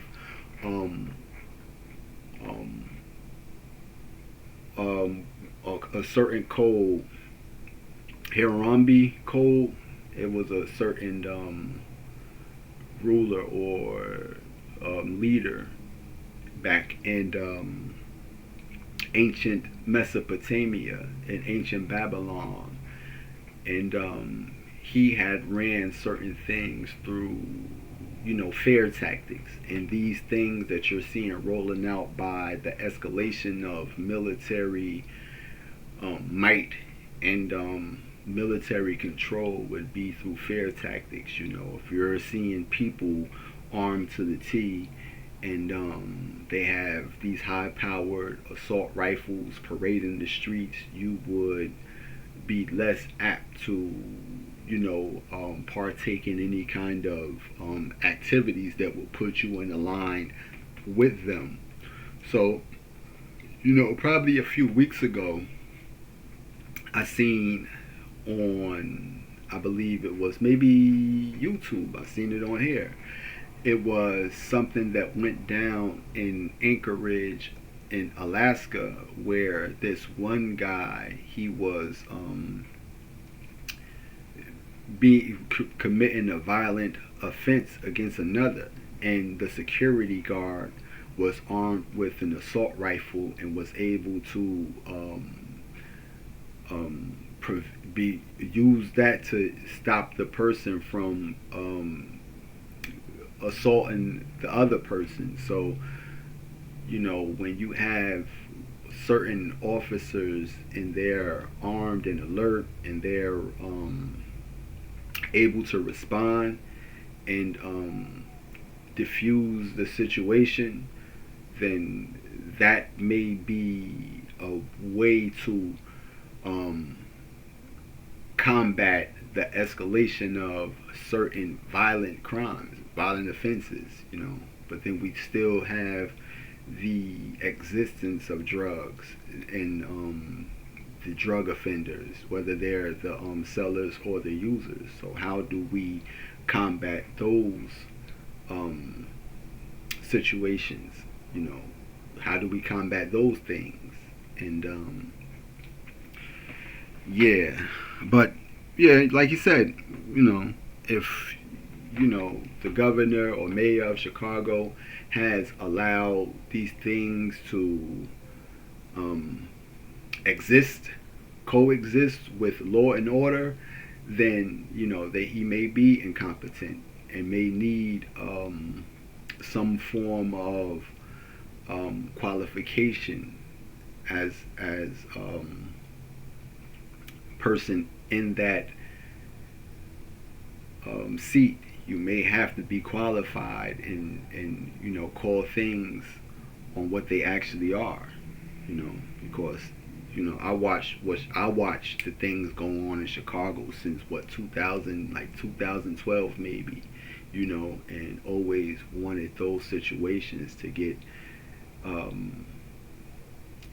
to come to an end. But you know today they're still active. They're still you know a problem in Chicago. You know, as soon as you go online, you still see you know people being cut down and you've seen it for over what 12 years, over 13 years. You've been seeing the same exact thing. So yeah. But Pritzker's a grossing company guy, thrown out of the family business. But when I look at Chicago and I look at L.A., if we didn't go to L.A. 3 months ago, L.A. would be burning like the part that didn't burn. If he would have allowed the water to come down, which I told him about in my first term, I said, you're going to have problems, let it come down. We actually sent in our military to have the water come down into L.A. They still didn't want it to come down after the fires. But that was it, we have it coming down. But hopefully LA's watching. That mayor also, the city's burning. They lost like 25,000 homes. I went there the day after the fire. You were there. And I saw people standing in front of a burned down home. It was, their homes were incinerated. They weren't like, even the steel was literally, it was all warped and literally disintegrated because of the winds and the flame and the whole thing, like a blowtorch. They were standing on this beautiful day, maybe a couple of days after. We gave it a little time because what they had suffered. Almost 25,000 homes. And you see what's happening now. They didn't give their permits. I went to a town hall meeting. I said, we're going to get you the federal permits, which are much harder. Almost immediately. Lee Zeldin is a star. He did an incredible job. They have all their federal permits. They don't have their city permits. And the mayor said to me, we think we can have them in 2 years. I was walking down the street and I met with firemen and police. And I was saying hello to many people that were standing in front of their homes with yellow tape. You can't go in. You can't go onto the lot. And those people wanted to start rebuilding the homes then and there. And the mayor said, we should be able to get them the permits within 2 years. I said, that's a shame. 2 years? Are you kidding? I'm going to get them the federal permit like almost immediately. 2 years. and she grew it back, maybe 1 year. The place was booing her out of the place. They don't have their permits to build their homes. And now they're talking about this is among the most beautiful areas in the country. Now they're talking about putting low-income housing there. Can you believe this? I love low-income housing. I made money with low-income housing. I built low-income housing. I know more about low-income housing and luxury housing. I know about everything real estate. They want to replace some of those homes with low-income housing. They haven't gotten their permits yet. We've gotten all the federal permits, which are much tougher to get, and it was done almost immediately through Lee Zeldin, Federal Environmental. And I watched the other day, those people are angry, and now, they had they loved that area. They loved the whole big area, different places, but they loved it. It was all luxury stuff and beautiful stuff, and some wasn't that luxury, but the level of love for that neighborhood, their neighborhoods, was incredible. And you know what? I watch people on television, they want to go, they want to leave. They've lost their spirit, they've lost their heart, because the mayor's incompetent. And Gavin Newsom is incompetent. Got a good line of bullshit, but that's about it. He's incompetent. And you have Los Angeles is, it's amazing. I called, first thing I did, I got the Olympics to go there. I was the one that got it. And by a rare thing that happened, I'll be the president. I was very upset because I got the Olympics and I said I won't be president when it comes. But bad things happened and illegal things happened, really illegal things happened. Now it turns out one good thing was I'm going to be the president for the Olympics for 2050, for 250, which is going to be fantastic, and also for the World Cup. So we have a lot of good things. And I hope 250 is going to be 250th anniversary is going to be the best. But when I looked at those people, and I saw last night on television that they still don't have their permits, it's a disgrace what's happened in Los Angeles. The China tariff deadline is tonight, but do you plan to extend that? We'll see what happens. China's been, we've been dealing very nicely with China, as you probably have heard. They have tremendous tariffs that they're paying to the United States of America. And we'll see what happens. They've been dealing quite nicely. The relationship is very good with President Xi and myself. You mentioned your upcoming meeting with President Putin. Yeah. Tell us what you hope to get out of that, whether you consider inviting President Zelensky to join. So you have to understand, this is a war that should have never happened. It's a war that wouldn't have happened if I were president. Would have never happened. It was the apple of his eye. I got along very well with President Putin. But if you look, under President Bush, they took a lot of territory. Under President Obama, they took a lot of territory. Under Biden, they essentially took the whole thing. It's just a question of time. Under Trump, you know what they took? Nothing. I was the one that said, you can't build your pipeline that was half built. I came in, I stopped the pipeline. It's called Nord Stream 2. Nobody knows that. Nobody ever heard of Nord Stream 2. You might have not even heard it. Biggest pipeline in the world. I stopped it. I was not a friend of Russia, but I got along well with Putin. It's always good to get along with other countries if possible, but that doesn't mean you roll over like Biden did. Biden came in and he immediately approved the pipeline. I couldn't believe it. Then they said Trump wasn't tough on Russia. I wasn't tough. I was the toughest. Putin said, if you're not tough, I would hate like hell to see you. I stopped the biggest economic development job, the biggest job that Russia had ever built. I stopped it. It was dead. And this low IQ president came in and he let them build the pipeline and supply oil and gas all over Europe, So this is really a feel-out meeting a little bit. And President Putin invited me to get involved. He wants to get involved. I believe he wants to get it over with. Now, I've said that a few times, and I've been disappointed because I'd have like a great call with him, and then missiles would be lobbed into Kiev or some other place, and you'd have 60 people laying on a road dying. I said, that's cold, but it's a violent war. 5,000 to 7,000 people a week are dying. And there's nobody from here. They're all Russian and Ukrainian people, and some people from the cities, much smaller number, but still, those missiles do damage and they kill a lot of people, but mostly soldiers. And they're young soldiers, although in the case of Ukraine, they're getting much older. They're drafting 60-year-olds now. It's a terrible thing to I think witness, they and have I more think citizens. I have an obligation. Look, this is Joe anything. Biden's war. This is not my war. I made a deal with NATO a month ago. You covered it very accurately, actually. We don't pay anything anymore. You know, we're not paying anything.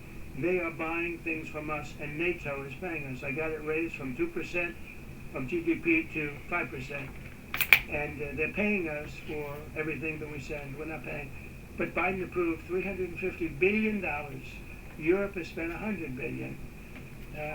The money that's been spent and the death is incredible. It's the worst thing that's happened, by far the worst that's happened since World War II. So I'm going in to speak to Vladimir Putin, and I'm going to be telling him, you got to end this war, you got to end it. And he wasn't going to mess with me. This war would have never happened. You know, we had a discussion about it one time, and we never had that discussion again. Would have never happened.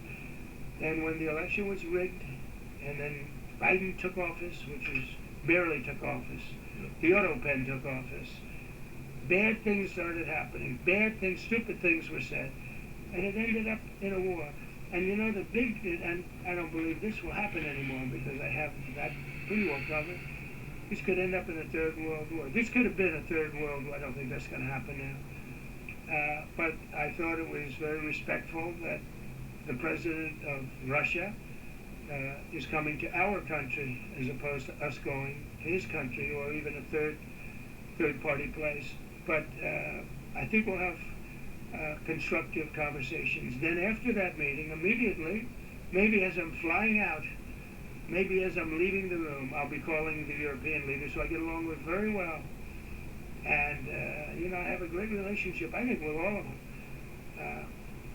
And I get along with Zelensky, but, you know, I disagree with what he's done. Very, very severely disagree. This is a war that should have never happened, wouldn't have happened.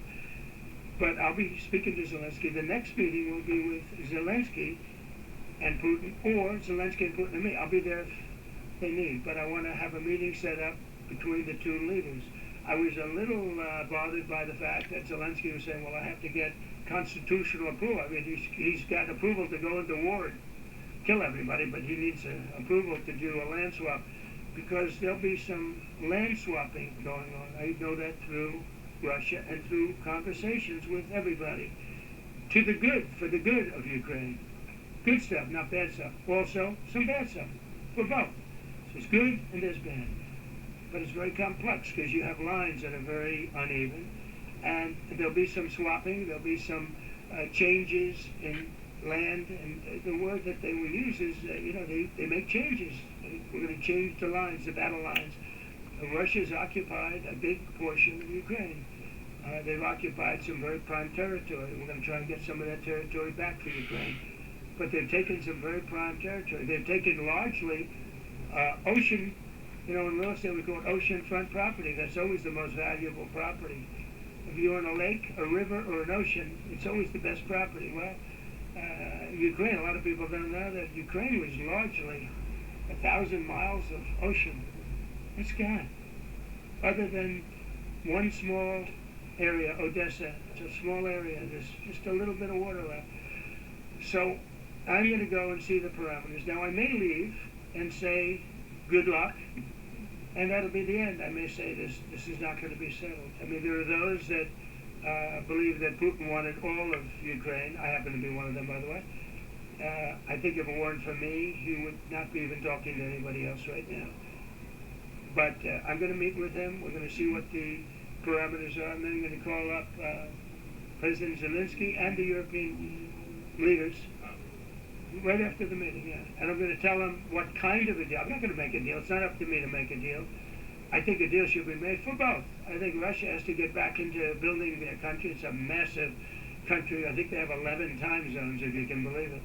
It's a massive, it's by far, from the standpoint of land, it's by far the largest. They have tremendous potential in Russia to do well. They're not doing well. Their economy's not doing well right now because it's been very well disturbed by this. It doesn't help when the President of the United States tells their largest or second largest oil buyer that we're putting a 50% tariff on you if you buy oil from Russia. That was a big blow. And then they said, gee, he wasn't so tough. Nobody else would have done that. And I haven't stopped there. I mean, look, I was all set to do things far bigger than that, but I got a call that they'd like to meet, and I'm going to see what they want to meet about. I'd like to see a ceasefire. I'd like to see the best deal that could be made for both parties. You know, it takes two to tango, right?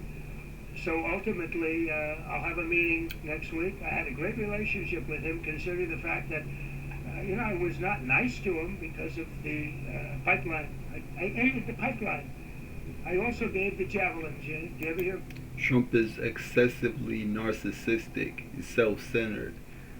Is he did, I did, I did, I did, as opposed to him being a representative of the United States where he could, say we did, we did that, but he's taking credit for everything, but it's actually the people that put Trump in the position of power or office. They did it, so he's a representative of the people. So if he's doing it on behalf of the people. But these are things that we don't understand when it comes to our narcissistic,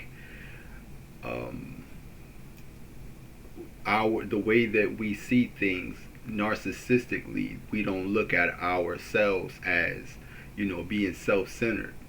He's always been one that has had things in his favor, so he's, like I said, excessively narcissistic. And he's, like I said, you're not saying this to disagree, discredit, or say or talk down on him.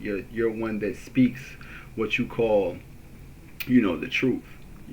Some things you have to be truthful about, and not be one that takes sides. You when you're want to do right, you see right. So you don't see a person that you side with do wrong and still accept their wrong actions or their wrong stance to certain things. It doesn't matter who it is. It could be your own child. It could be whoever. But as long as you're one that sides with what is right, you're able to judge things righteously. This is what you call use righteous judgment. Because you could be a Republican and believe that everything that Trump is doing is A-OK. Everything that he's saying is A-OK. You could be a Democrat and be opposed to everything that Trump's doing, even though some of the things you may agree with, and that would make you wrong. That would make you more biased than righteous. And we have to have an unbiased approach to when we are being decisive on who we are or where we stand at. So, you don't like Trump and you don't dislike Trump.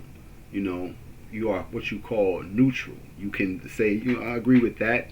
You can see something Biden do and say, oh, I agree with that. You can see something that, Kamala did and say, oh, I agree with that. It's all about being, real and right, and because you could be fake, and because it's coming from Trump, and just oppose it, and this is what we do have in this particular nation. This reason why things get out of hand and go the way that they go, because we're dealing with a two-party system. We're dealing with Democrat and Republicans. Things go wrong with the Democrats, the Republicans blame them. Things go wrong with the Republicans, the Democrats blame them, as opposed to us taking our own interest in saying, what, our party was wrong because we should have addressed that when we had the chance to, and that's just what it is. But every time I hear Trump speak, he speaks from a narcissistic standpoint. So if we have narcissistic leadership, we can only expect for us to have a narcissistic following. So a lot of things have to change, and it's not just with um, the cities and the states. But my whole objective of, when I seen this was because, like I showed you with the comment that I saw on social media where they said that Trump was telling that homeless have to leave. Your interest is, what's going to happen with the homeless, or the marginalized, and the vulnerable, and those that are addicted with drugs. What's going to happen with them, and if it's not a right thing that happens with them, then we have to oppose any kind of actions that comes along with whatever the ruling is on them. Because you seen the woman next to Trump, Christian Change. She has a cross on, so in some form of fashion, she's associated with Christianity. We've heard Trump, claim that he's a Christian, so he has a Christian standpoint. I'm pretty much sure, everybody on here has some sort of affiliation with Christianity, and we've heard that United States of America should move to be a Christian nation, and that's fine and dandy. It's fine and dandy for United States to become a Christian nation, but they have to have Christian customs, not the Christian costume. I mean, you have to have the ways of Christ and how Christ would address the situation of homelessness and poverty, and those that's vulnerable or those that are marginalized, and that approach to the situation. But that's the reason why this whole thing, because I really don't have any concern about China tariffs and Russia and Ukraine and what's going on with that. No, you need to worry about what's going on with your communities and how to address and solve the problems in your communities, in your neighborhoods, in your cities, in your states. So that is the reason why you are able to pay attention to certain things. What are you planning to do? What kind of programs are we setting up for the homeless? Because after this video, I'm going to get into another video that I've seen, and that is going to give you some form of understanding of what a lot of people do when it comes to homelessness and drug usage and stuff like that. And that's just that. You can't get it. I can't get into it in this particular video because of how lengthy it is. This is becoming lengthy. I had no idea that it was going to be this lengthy, but But if you wanted to see that Trump speaks to the Christians, Trump spoke to Christians, and he Christians, get out and vote just this time. You won't have to do it anymore. 4 more years, you know what? It'll be fixed. It'll be fine. You won't have to vote anymore, my beautiful Christians. I love you, Christians. I'm not Christian. I love you. Get out. You got to get out and vote. That was Donald Trump telling an audience that they wouldn't have to vote anymore while pandering to an audience of Christians.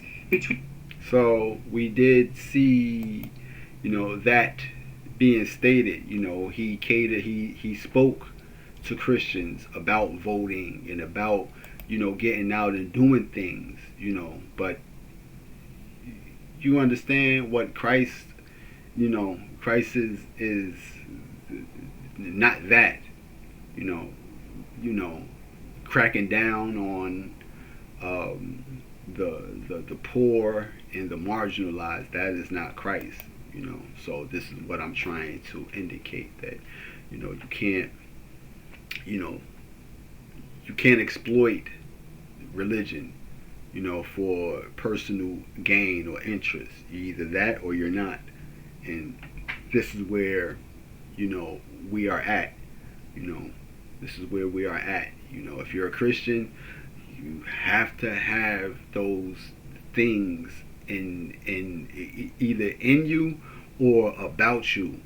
You know, that's what you have to be about. You know, so, you know, I just wanted to point that out. The javelin is called a tank buster. They say that Obama gave them sheets and I gave them javelins. If it weren't for me, all those tanks that were destroyed at the first days of the war, because the tanks got stuck in the mud, some commander made a better. You know, they would have been in Kiev in 4 hours, going down the highway. But a Russian general made a brilliant decision to go through the farmland instead. And they just had torrential rains, and the rains were so bad, and it was mud, and those tanks got stuck in the mud. I don't know who that general is, but knowing Vladimir, he's probably not around any longer, because all those tanks were stuck in the mud, and they went along with the javelins. I gave them the javelins. You know that, right? I gave them javelins. They gave them sheets. But I'm going to meet with President Putin, and we're going to see what he has in mind. And if it's a fair deal, I'll reveal it to the European Union leaders and to the NATO leaders, and also to President Zelensky. I think out of respect, I'll call him first, and then I'll call them after. And I may say, lots of luck, keep fighting, or I may say we can make a deal. I will tell you this, I've seen a poll coming out of Ukraine. See, I got patience. 88% I'm like, yo, son, this press conference is about homelessness and crime in D.C. Why are y'all bringing up listening to reporters? They don't care nothing. This is the reason why there's crime everywhere, and there's these issues and these situations that are unaddressed, is because there's people that's in the audience that's watching it that simply care about other things, you know. And that's the same thing going back to when I said, you know, all these prominent black figures that don't address the situation amongst their people. They can't address them because they're interested in other things. They're interested in going to ball games and sitting courtside at the ball game. They're interested in, you know,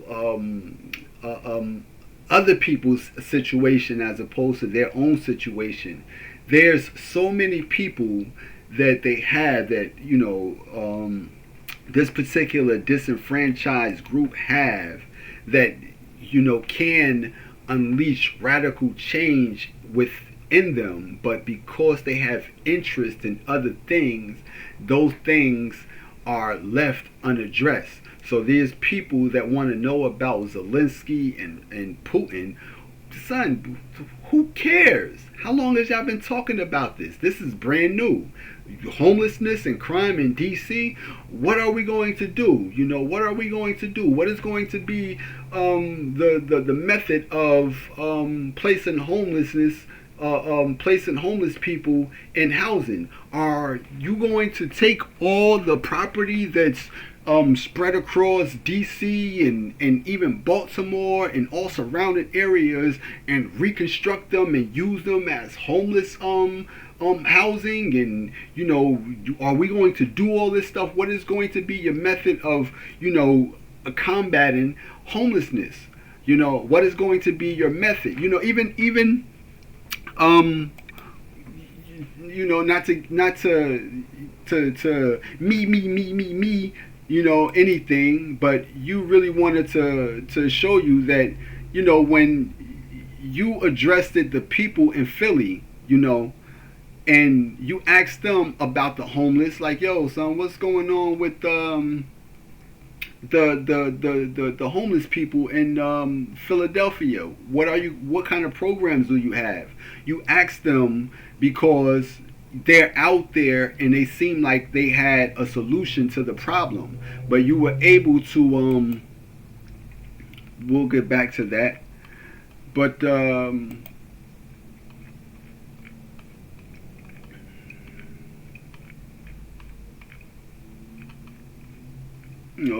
make a lot of videos, ain't it, Yoshi? You make a lot of videos.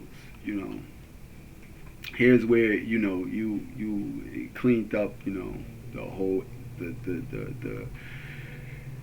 that area. Homeless prevention stated there's treatment and shelter. This is 4 years ago. You asked them about that situation. Like, oh, come on, what's y'all gonna do about this situation out here? With the homeless people and these with these slave camps. I said slave camps. For the homeless outreach. We can help folks connect with treatment, you can take them over drug alcohol assessments,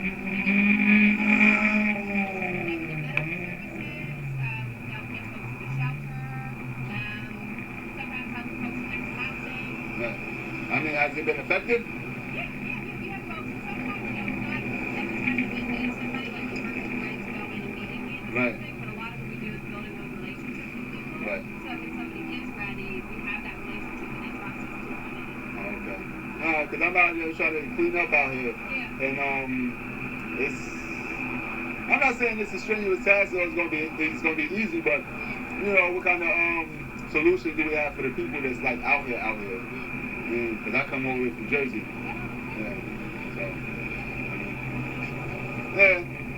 So I just wanted to know like what kind of services that y'all was offering to the people that they seem like they don't really have nowhere to go or they don't. Yeah, like if folks are interested, we can bring them into shelter. The city has various shelters around the city, so if folks are interested in that, a lot of what we do too in Kingston is the wound care for people. So if people aren't ready to come in, we can connect them to the medical services. Right. We have doctors that come out with us throughout the week, work with people on the street. So we try to at least provide also some like basic necessities for folks in the street if they're not ready to come in. But ideally, like if we can build that relationship when the folks are ready, we're there to help Like the them. raise them into. Okay.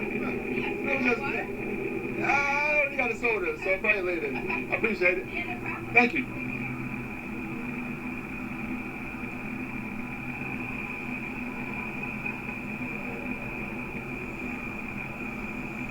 And you was able to capture that, you was able to capture that, and those was kind of questions that you want to ask. What kind of resources do you have? They have wound care. When people have open wounds, they have places and things set up to address to bandage, to put dressings and stuff on the wounds and to keep them from getting infected. They have certain things that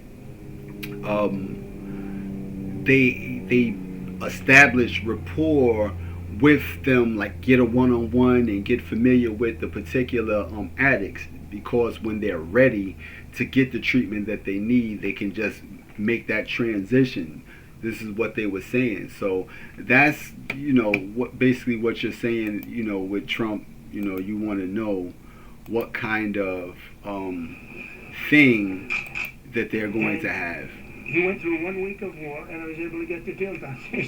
This is nasty. Yes, please. Yeah, just to follow up on what you were saying. First of all, Volodymyr Zelensky was not invited on Friday? He wasn't a part of it. I would say he could go, but he's gone to a lot of meetings. He's been there for 3.5 years, nothing happened. And what is the definition? I mean, you want somebody...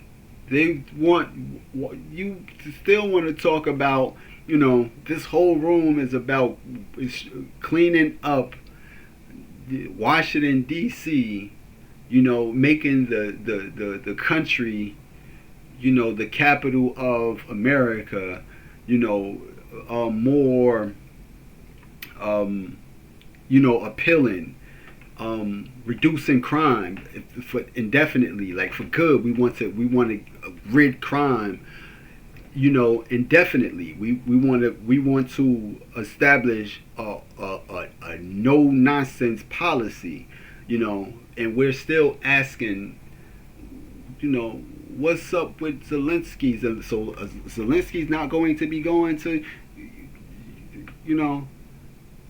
Son, you gotta understand, man. I don't care what's favorable. I care about what's right, and that's not right, to have a room full of people that come to a press conference about, addressing problems in your country and your primary focus as a reporter, as one that's comment. If I was President Trump, I wouldn't even respond to them. I would say, next question. Next question. Oh, what are we going to do for the homeless? Well, we're going to break down the encampments and clean up the area, sanitize it, plant new floral plants, and make the city inhabitable again and presentable again. So when we do have, foreign leaders come over to pay us a visit, they'll look at our country and they'll know that we are a people of high standard, and as far as the homeless is concerned, we already got that mapped out. We have so many resources, so many things that we have, and everything is just a matter of time. Watch what we do with it. These are things that a competent person would be doing, and for those people to ask those questions, those would be called incompetent. They are not qualified to ask questions, because before it was time for them to ask questions, he specifically told them, make sure it's pertaining to what it is. But like I said, I would completely ignore those questions. I wouldn't give them that type of energy. I would tell them, like, yo, bruh, nah, that's not the type of question we want to ask. We want to know how to make America great again, and starting with the capital. Well, we did what we did with the border, but now we're dealing with the capital. And after we deal with the capital, hopefully those that's on look in New York, Chicago, LA, all these particular regions, they follow our lead, and do the same exact thing. And at need be, we have the resources to assist them in making their states great again. But Zelensky, come on, bruh.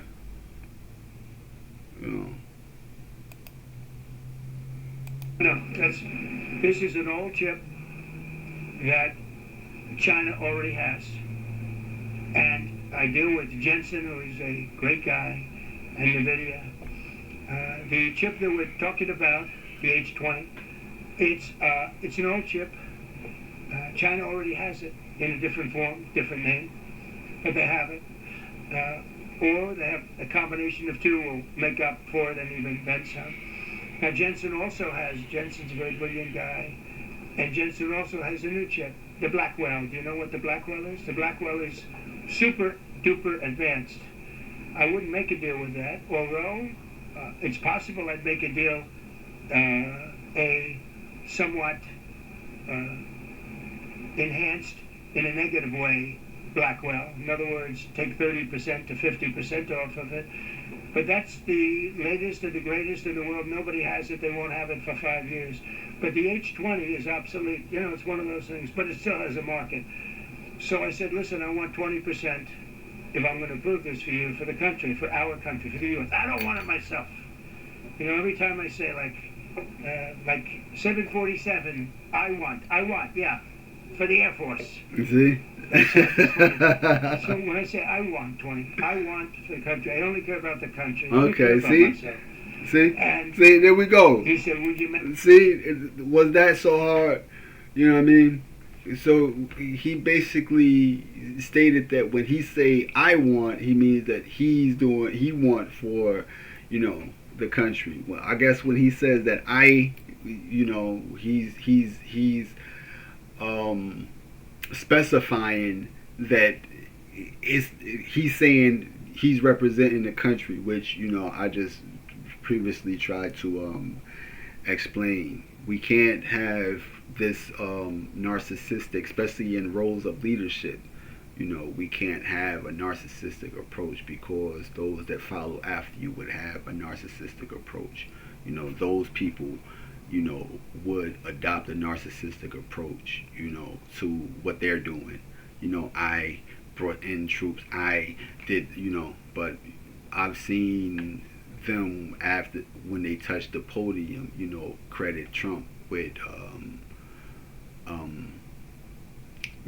placing them there in front of there, so that took them the attention off of them, as opposed to them being self-seeking, or the attention being what they was going to do. It was what Trump was allowing them to do, and what Trump is allowed to do is what the people that put him in office is allowing him to do. So that's basically what I'm trying to say. But anyway, make it 15. So we negotiate a little deal. So he's selling. Okay, bro. Don't like Viktor Orban, right? From Hungary, the head of Hungary. Come on, Putin, bro. that I think it'll be good, but it might be bad. And I'm here for one reason: to get rid of a war that somebody else started. Should have never happened. Had a gun, got away with it. Let's talk. Had a gun, got away with it. Let's talk about the effort that between law enforcement, prosecutors, and judges, because it's recycling belt. Like, these kids go, they don't fear the police. They know. If you talk about how we've got to get these judges and put these kids behind bars, adult crimes deserve adult penalties. And my second question, I'll have you answer that, please. You want me to answer it? Whoever wants to. Okay. It's real. Do you want me to answer it? Here's the problem. Assuming that they're 17 years, older than 17 years old, I can get the case. If they're under 18 years of age, I can only get the case if it's murder, rob one, rape, or even if they shoot a gun but don't kill you, I can't get it. So the law has to be changed. As the president said, capseless bail. That has to be changed. All right, then, even assuming I get the case, I get jurisdiction, I get a conviction, the D.C. Council has given the judges the ability to give probation on shootings. And so then it's up to them. All of these things, the Youth Rehabilitation Incarceration Reduction Act, and now they want to seal records. So if we work hard and we get a conviction, they want to wipe it out. So that needs all to be changed. Okay, Mr. President. Pam, would you answer? Yeah, and just back to that topic. Let's be clear, though. We're going to charge them, and we're going to track every single thing they do throughout every step of the court process, and report back to you and let all of you know what's happening to them. Because the people who are prosecuting them, the judges who are trying them, they also need to be held accountable. Mr. President, this is the most people we've ever seen in this briefing. I've never seen ever, right? Yeah, I've never seen that. Where's Caroline? Where's my superstar? Caroline. Where's Caroline? Come here, Caroline. Come here, Caroline. Come here. Is she doing a good job, by the way? Come here. Is this the largest crowd that you've ever seen? This is definitely the most packed briefing, and I think all of you would agree. I think it's why we need to build a ballroom. Listen, I have a better idea. Fine, go ahead. My question is this. You're building a big, beautiful ballroom. Yeah. Could we build a big, beautiful briefing room? No. More seats. I don't want to do that. I don't want you to be comfortable. So no, I don't want to make life comfortable. So look. Let's just do this. It's going to be a big thing. We're going to Russia. It's going to be a big deal. What happens. I'll let you know what happens. You'll be the first to know. I'll be calling the European leaders. I'm going with totally. I mean, we have a lot of talks. They're great people. They're great leaders, actually. And they want to get back. Honestly, as one of them said, I've OD'd on trying to settle Ukraine. They've OD'd. meaning they've overdosed on the settlement of Ukraine. Not a nice expression, but boy is it accurate. They're tired of it. They want to get back to spending money on their countries. You know, Biden gave them $350 billion. Europe gave $100 billion. It should be much more than that. Shouldn't have been that kind of a, should have had equalization, but they didn't. But you know what? Still a lot of money. They want to get back to building their own countries. They really want it resolved. My relationship with the European leaders, as you saw, is extremely good. It's perfect. It's beautiful. Wait. And we're going to try. I'll be in touch with them. I have 5 of them call me. You think it's easy? There are a lot of European leaders, but they rely on me. Very much rely on me. If it wasn't for me, this thing would never get solved until the last person breathing is dead. Did you talk to them before? I'm talking to them right now. So I'm talking to the European leaders. I'll be talking to President Zelensky. I'm going to get everybody's ideas. I go into that thing fully loaded right up there, and we're going to see what happens. Now, I think 1 or 2 things is going to happen. It's going to be a good meeting, and we'll go a step further. We'll get it done. I'd like to see a ceasefire very, very quickly. Very quick. I'd like to see it immediately, but I'd like to see it very quickly. And we're going to be dealing with the European leaders, and we're going to be dealing with President Zelensky, and hopefully we're going to have a great success. As far as this, what we did today, and I think you were here for D.C. more so than even Russia, because Russia will be, we have a couple of days to go, but the Russians going to be very interested. But to me, what is very exciting, and we're going to take back our capital. We're going to make it beautiful again, but we're going to make it, more importantly, safe again. It's going to be so safe. It's going to be a model. And then we'll look at other cities also. But other cities are studying what we're doing. And we have some capable people in other cities. They can do it too. But we have a great group of professionals. We're going to have a safe, beautiful capital, and it's going to happen very quickly. Thank you all. Thank you all very much. Madam Attorney General, the Justice Department appeal the Epstein decision today, Mr. President. How long will the takeover of DC police last? We'll see you guys tomorrow. We'll have another. We'll see the National Guard on their streets. All of them. And we get more citizens out of this.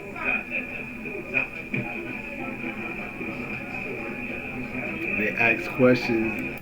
Takeover of DC police last. We'll see you guys tomorrow. We'll have another. We'll see the National Guard on their streets. All of them.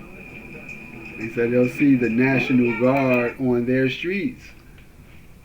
They said they'll see the National Guards on their streets, But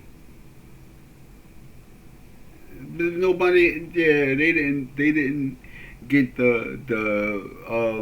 and somebody even said something about the Epstein files. Professionals. We're going to have a safe, beautiful capital, and it's going to happen very quickly. Thank you all. Thank you all very much.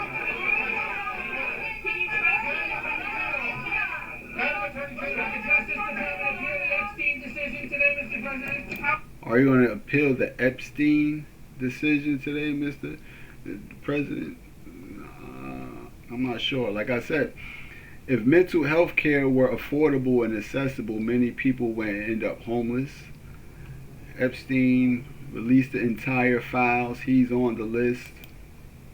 If he was on the list, them Dems would have released the files. They have been holding them for 4 years. Democrats would have released the files, then bozo, I guess. Food prices down day 1. Justice for K.D. Johnson released the Epstein files. Funny he didn't do it on January 6th. Master gaslighter. By any means necessary to cover up the Epstein mess. Epstein, like I said, I'm gonna probably look into the Epstein thing, but that's part of me not being a follower. You don't just know everything that everybody knows because it becomes common knowledge. You have to have uncommon and extraordinary knowledge in order for you to come up with a different assumption of certain things and the solution of certain things. The other day I was watching. I was watching um, this YouTube thing with another person I'm gonna probably be talking about next, because it's about targeting um, homeless and drug addicts and this particular person's approach. And then I saw Jay Hud, and she was on the show with what's this guy's name? Jay Farrell. Jay Farrell, and they was on TV and they was dancing, and then that brought me back to um, Jennifer Hudson's case. You know, a lot of people want to keep things. You know, we don't want to, peel back old wounds. You know, we don't want to uncover anything old. But then I took a look into the case that was robbing her family. You know, and because I heard about it at one point in time, but I didn't really get into it. But after I got into it, after I started to pay attention to it, you know, something didn't seem right. Something was off spiritually. And like I said, when things are off spiritually, you get, when it's real, you get chills. When it's fake, you get the shakes. You know, so when I got the chills about certain things that I've seen, you know, and I spoke about one time with Dr. Umar. Like, he just makes me, he like, it's something just phony and fictitious about him. I can even show you that, you know, and you know, now he's under the gun as far as being hypocritical in a lot of things that he do, you know.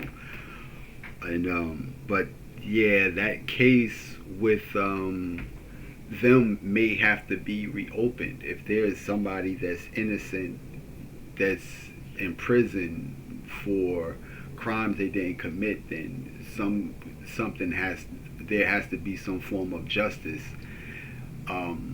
taken, you know. And not saying, you know, what played out didn't play out, but there's more to it. This is why I was trying to tell you, like, you know, see certain things, and we see things spiritually and feel things spiritually. But, you know, that's, you know, another story for another story. But I may even have to get into that, because, you know, if there's wrongs, we have to make those wrongs right, you know. And that's just how it is. And if, like I said, if you see it and you don't address it, you're just as, you know, guilty as the people that have done it themselves, you know. So that's the reason why some people can't look at certain things, because now you become spiritually involved. So if I do take I'm not sure if this guy is I don't even know what the guy looked like, but I believe this would be Jeffrey Epstein, you know.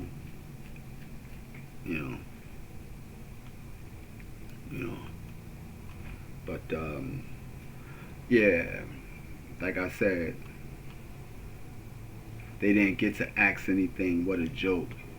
He's lost his mind. Per convicted criminal is the huge crime. Trump now refers to the Trump Library Foundation as the Air Force. This should be looked into. There should be a law enforcement office on every single street corner in every city that has high crime, walking the beat, knowing the residents and business owners personally. I second that. That sounds pretty good. That is pretty good. You know, there should be police on every corner, you know, and to prevent crime, whether people want to see it or not. You know, I have no problem with, you know, especially when you're not partaking in any kind of criminal activities. I have no problem with seeing police, you know, doing their job. Now, if they're out there harassing people and racial profiling and stuff like that, yeah, that should be a problem. But as long as they're out there minding their business and just doing what they do, knowing the citizens there and the people having a rapport with them, there shouldn't be no problem, you know. And that's the same thing, you know, with the celebrities. They should be in every city, in all the hoods and all the neighborhoods, knowing the people, knowing their fans, knowing the all the people that support them personally. But you know, like I said, you know, they really don't really care. You know, and there's people that I see with followings on YouTube, and they interact with their audience, and I like to see that. You know, I like to see people get down here in the comments and interact with the people. You know, you know. Washington is going to be the new Berlin, covering up for his masters in Israel, babbling nonsense. We're not going to take it, twisted sister.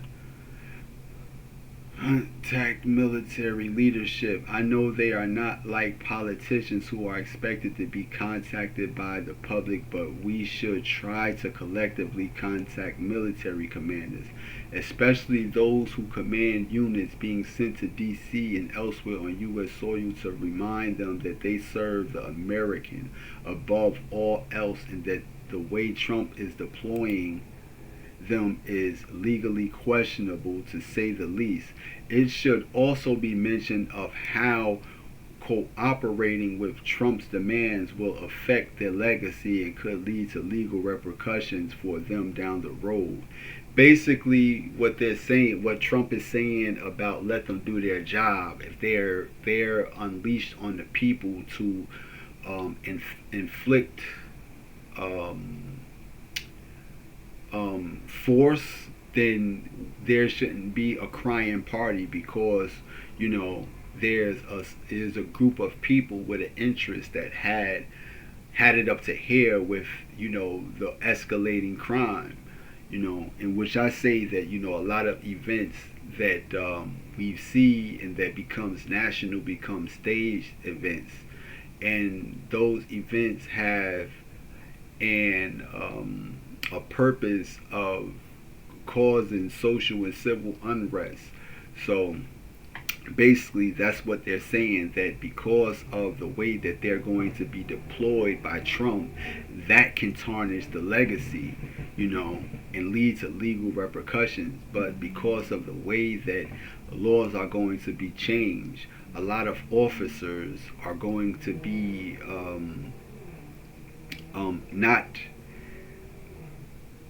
not be able to charge under the color of law because of their status as a law enforcement agency with under a special unit with a special task. So they'll be, you know, free of any kind of legal repercussions. Probably further down the road, probably like 10-15 years down the road, they'll call Trump's actions, if unjust, you know, criminal actions, and call the people associated with those rollouts criminals. So the point of these communications should be to show them where the public opinion lies, the legal predicament of Trump, and to pull them towards our aid via their sense of duty to the country, right? We should work together to find the legal means to contact these individuals, letter, emails, phone, and flood them like we have our representative. These can be done at multiple levels, not just the highest ranks. Please share this idea across the activist channel. You know, this is worth, you know, liking.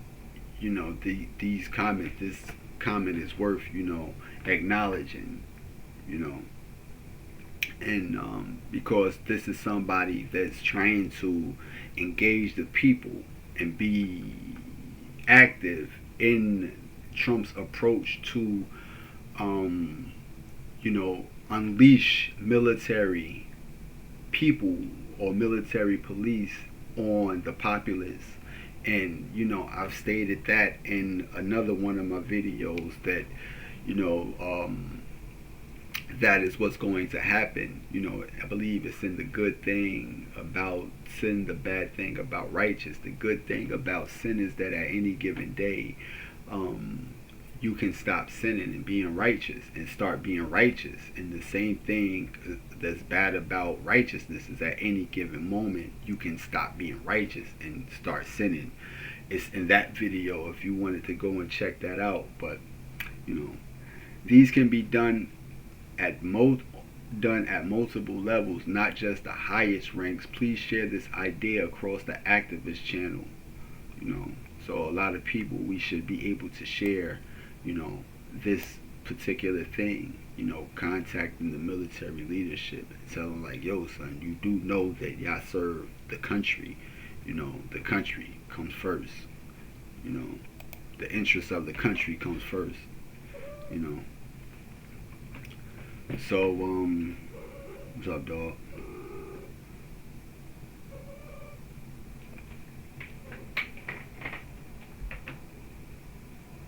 What, bruh? What do you want, man? Huh? Let's go, dog.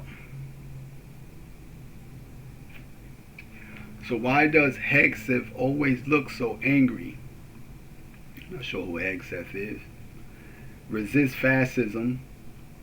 Will the military really do this to the people they swore to protect? You know, will the military really do this to the people they swore to protect? Just like they did in the Bible, right? Oh, wait. I call BS on all the wars. Fighting he claims he fixed. Going up to Russia. Multiple bankruptcies where ordinary workers did not get paid.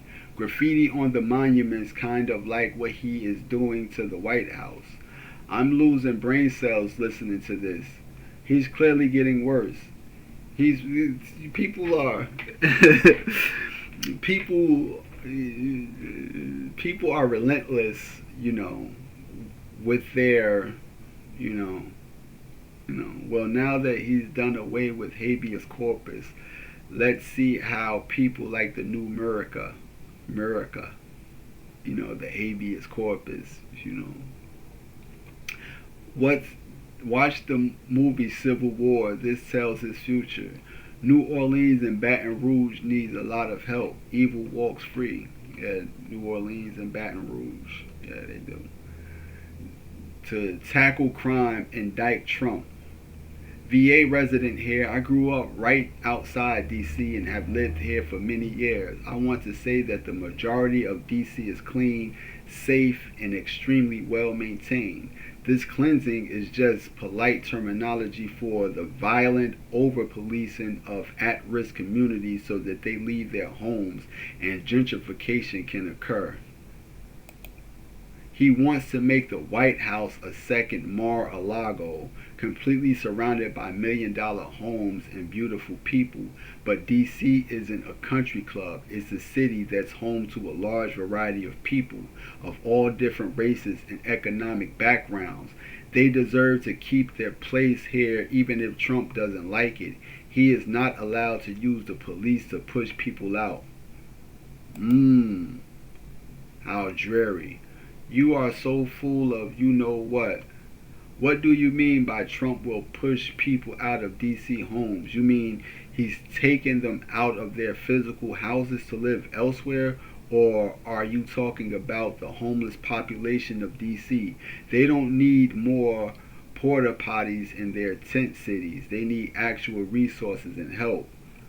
No, but what this particular person is saying is that, you know, this may be a covert operation to crack down on, you know, those that surround that area, those that are, you know, of a certain ethnic group and have, you know,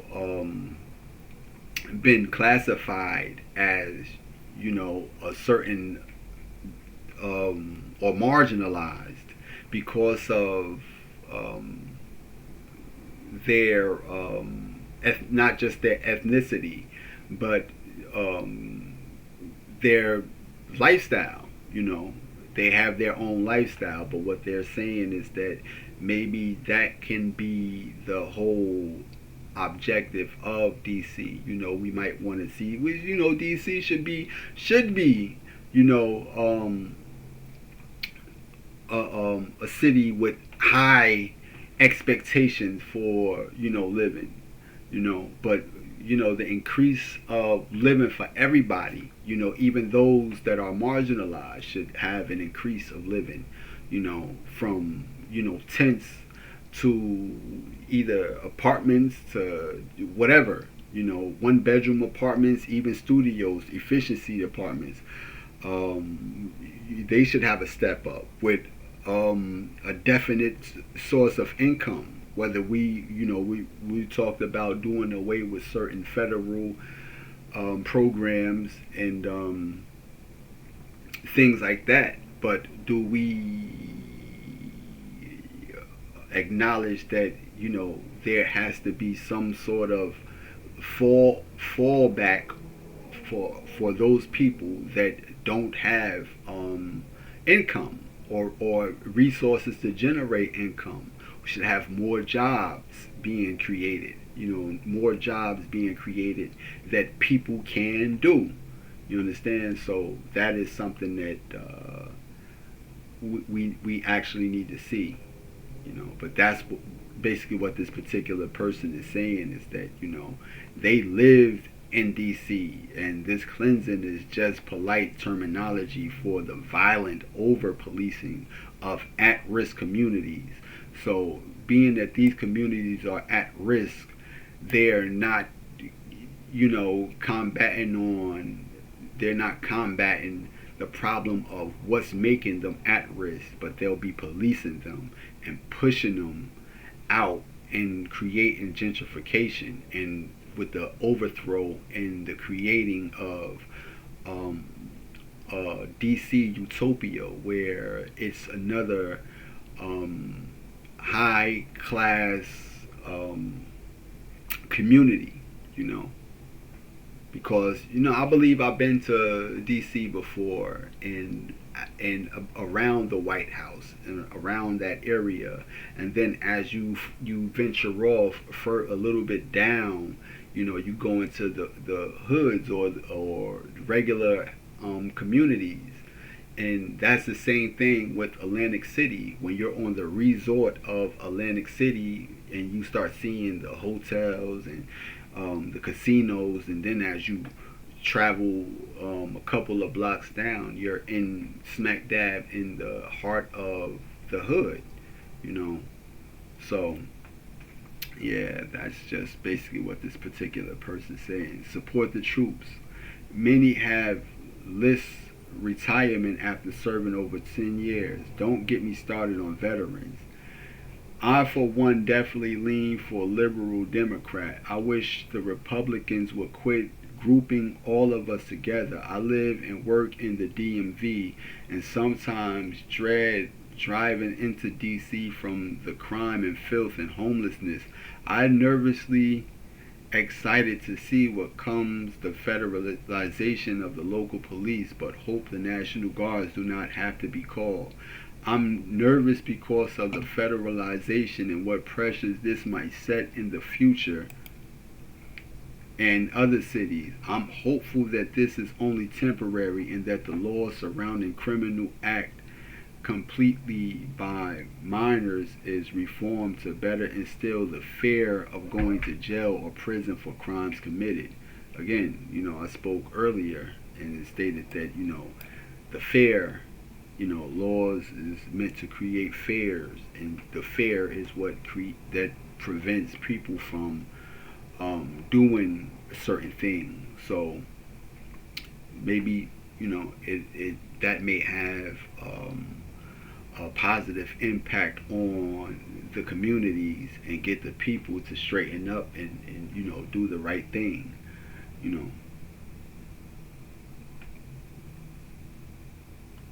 What a blabbering dope.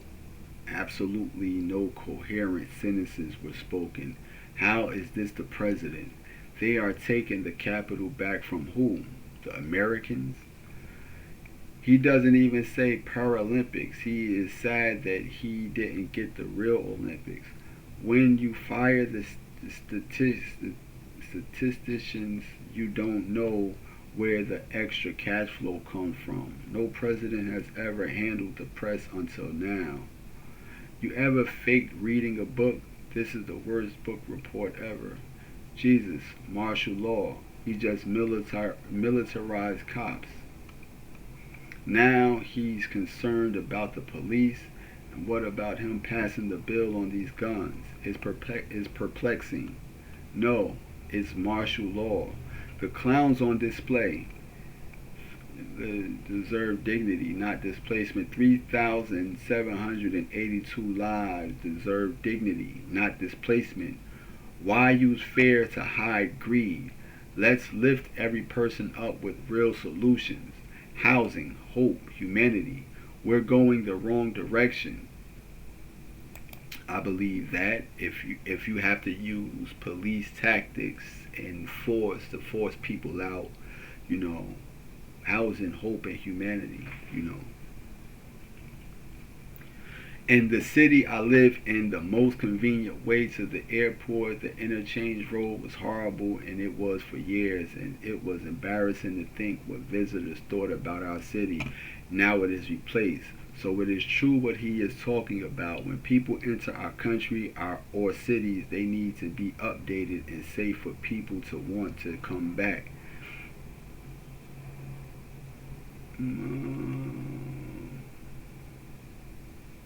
What a surprise. The felon inciting violence, making America great again and again. Now let's safely go get our newspapers. Okay.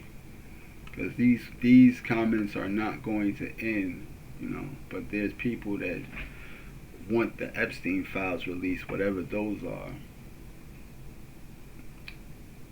That isn't way you do it. AP deletes comments like crazy. What is the weird obsession with violence with this president? Right? What is the weird obsession with violence with this president? Right? Donald Trump does have a weird obsession with violence. He's saying that he stated that, when the police is there and you're in their face, and you're talking down on them, and when you talk, you spit, he's saying that, those people should, get beat up for that by the police. The police are going to have the authority to, do what they need to do, And basically that's what he's saying. He can't have anybody with weak stomachs working for him because there is going to take a lot of violence and a lot of things to get things done, especially when there's this quote unquote narrative of there being what you call YNs, and they buck the system and they don't adhere to any kind of authority, and they shoot back at the police, and so yeah, we're just preparing for that. But that's just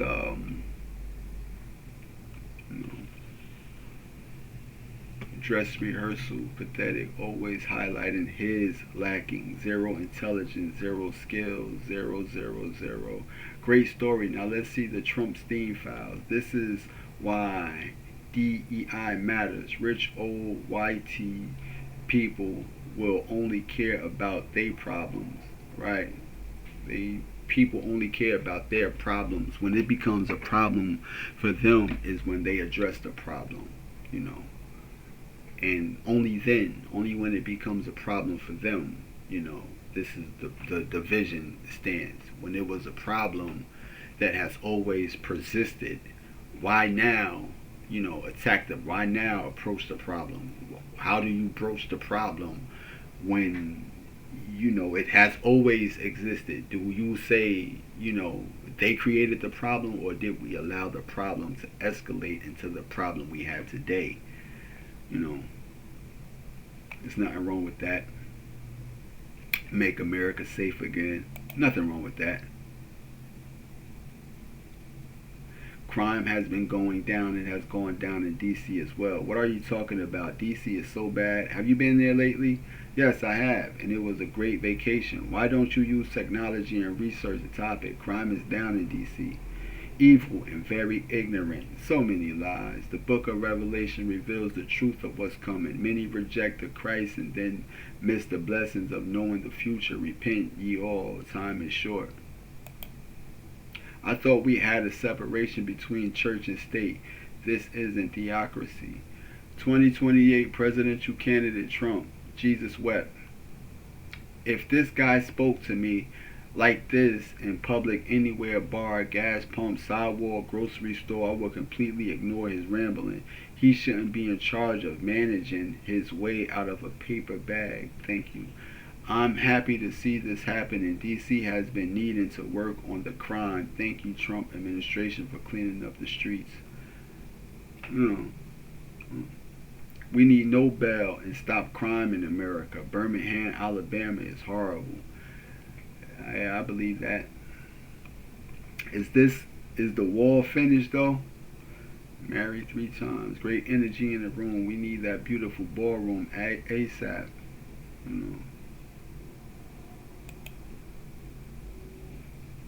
Phoenix out of the fire. Anything but Epstein. The homeless will be deported. Yes, the alligator Alcatraz. Interesting. Interesting. Interesting.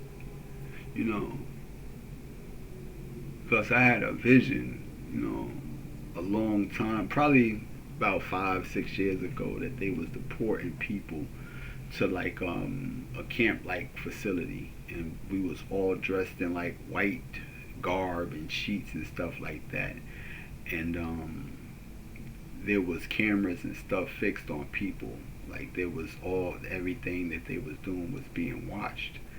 And what I've seen, this place called Alligator Alcatraz, the scenery of it looks like that particular vision. But yeah, interesting. Maybe those things are set up for not just the deportees, but also for the homeless as well. Like this is the place where they are going to put homeless people at. Like I said, when it's not even that much of a big deal to construct buildings that are already established and just gut them out and reconstruct them, furnish them, and just place people inside these facilities as you want to call them custodians. Like they're the ones that keep these places. Officers in these places, security in these places, and create these programs and create more jobs for them. Like I said, homeless shelters don't meet the necessity that's needed. It's just a transitional phase. Dog, stop playing, bruh. Hey, dog, stop playing, bruh. Stop, bruh. Dog, stop playing, bruh. Dog know what he be doing. Messing with stuff he ain't got no business messing with.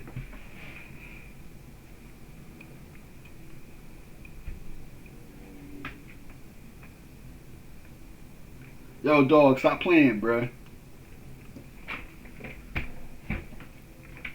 But yeah, I just wanted to see what Trump was saying, because he really didn't address the problem with homelessness. The only thing he's saying was that he's going to be moving the homeless out, and that's not good. That's not good. And the thing about that is, they don't know what it's like to be put in those shoes. I believe that candidates especially when dealing with these situations, before they are able to make decisions about certain things, they should experience it for themselves. You know, they should live in these communities, in these neighborhoods. They should come into the hood, have homes or whatever, and houses or apartments set up inside these communities where there's poverty, where there's drugs, where there's violence, where there's chaos and stuff like that.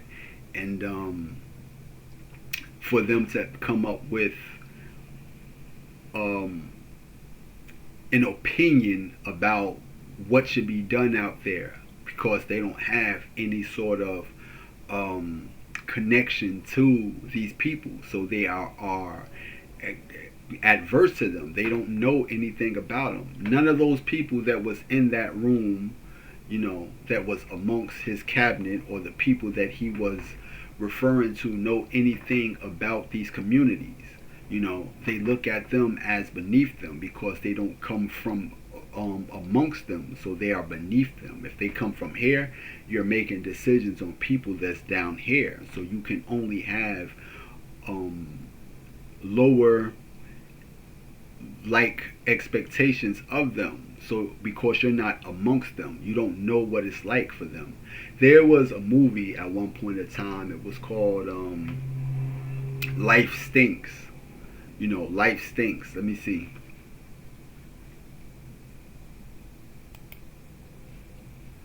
And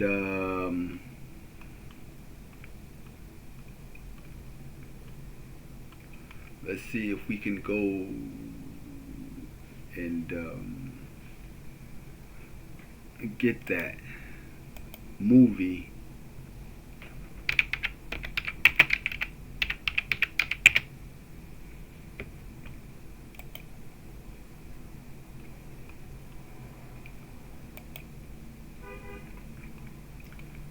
So this is Life Stinks, and this came out in 1991, and it was about a wealthy person. So here go to the plot.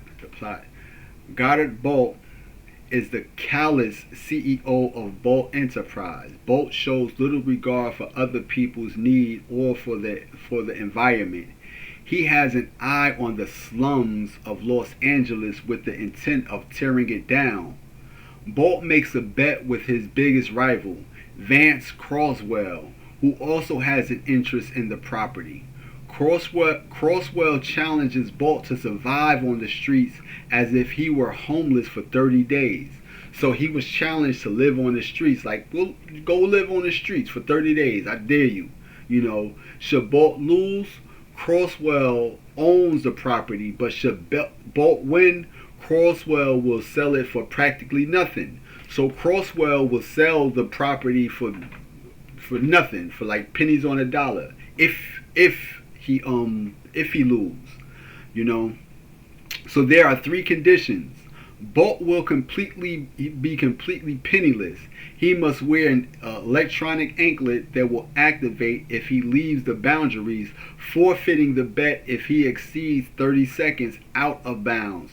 And at no time can he reveal to any of the slum area residents that he is Goddard Bolt.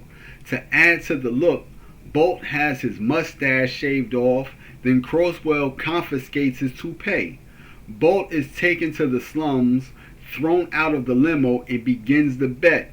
Unbeknown to Bet, Croswell schemes to make Goddard stay on the streets as bad as possible. So he plans to make his living out there the worst experience ever, to make him forfeit the bet.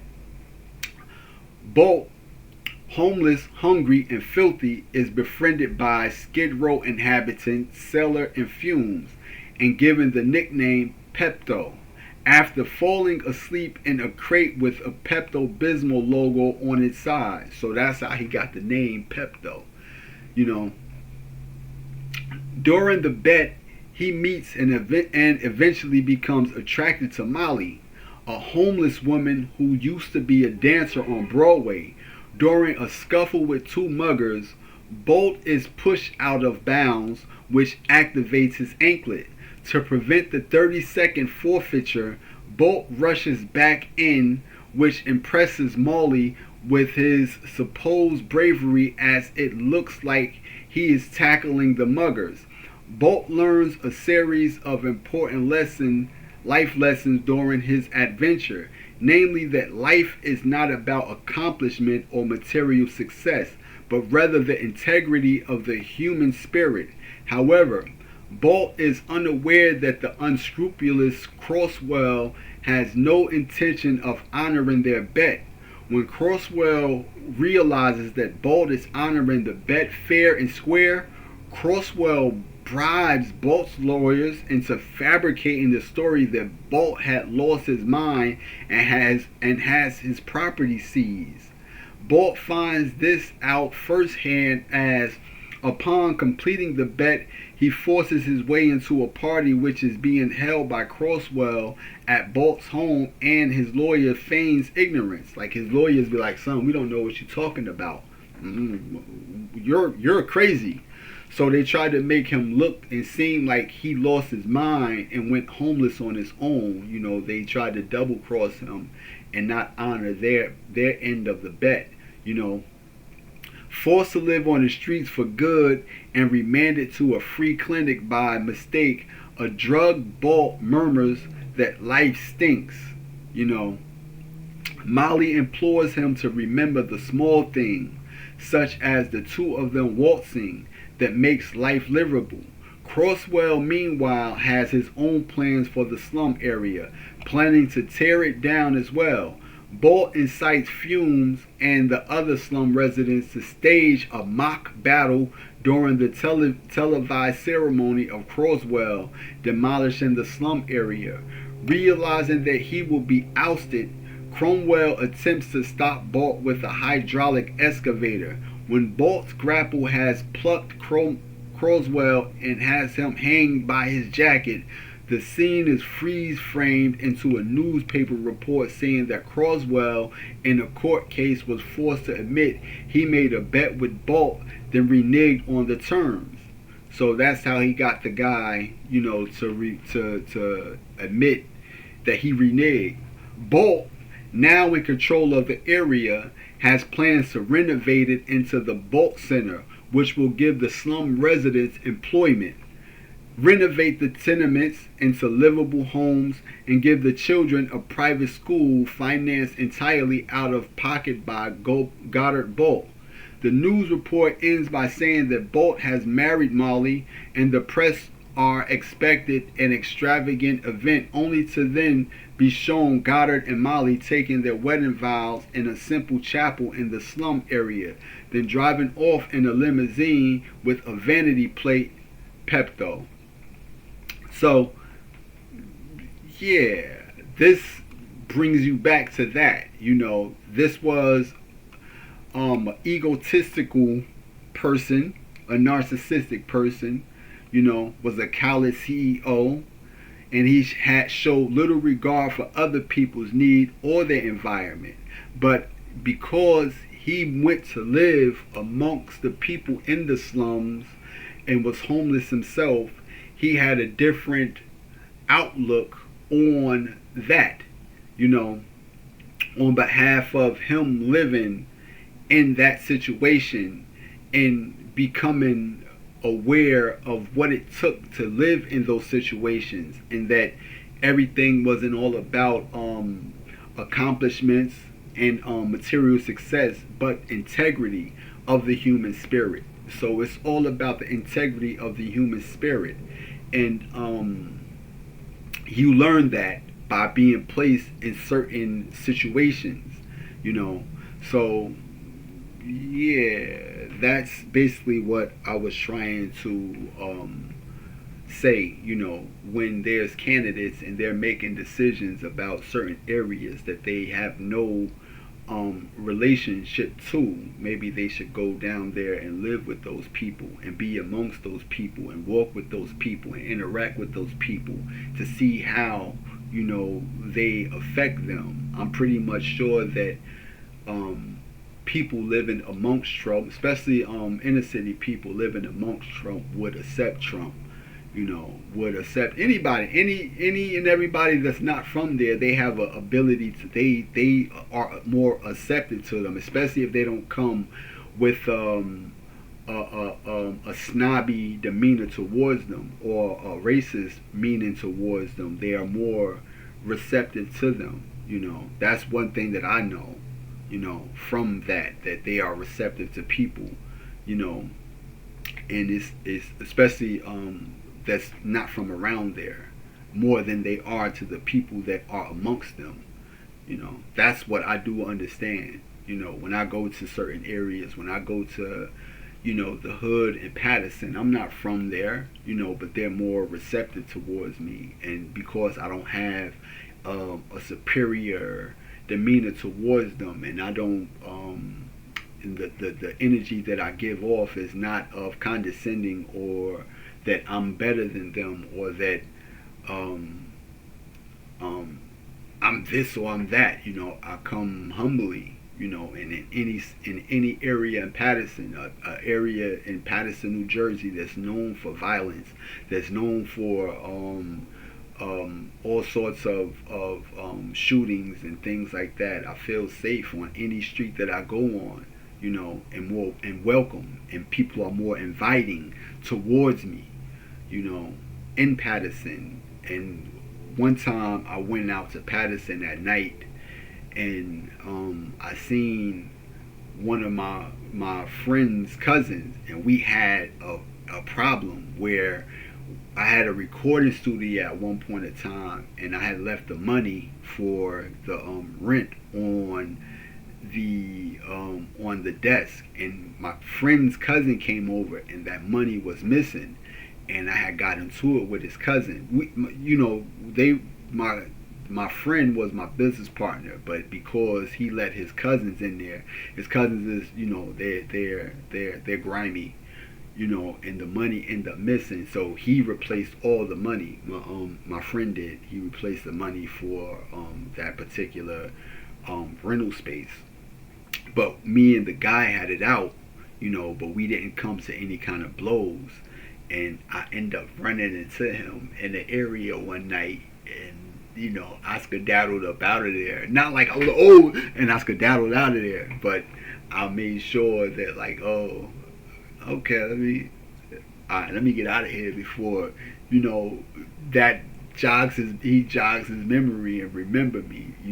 From that incident. I don't know whether he did or not, but I remembered that I ended up in his hood, not knowing that was his hood. And the area was called Rosa Parks, and he was there, and I was smack dab in the middle of the hood, in his hood. And like I said, you just don't give off that type of energy or that type of spirit to people that we're going to, so yeah. But yeah, these people are making decisions about things that they don't have any kind of connection to. That's why they should have had the I believe the mayor or the governor of DC there, or the mayor probably, the mayor, who states that crime isn't that rampant out there. But that's something to consider. But yeah, I wanted to share that because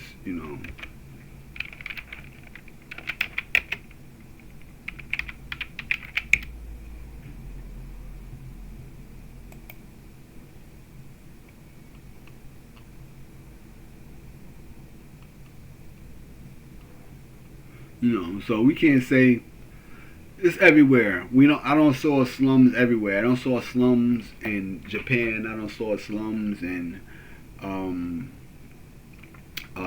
China. I don't saw slums in France. We don't saw homeless people on the streets in France.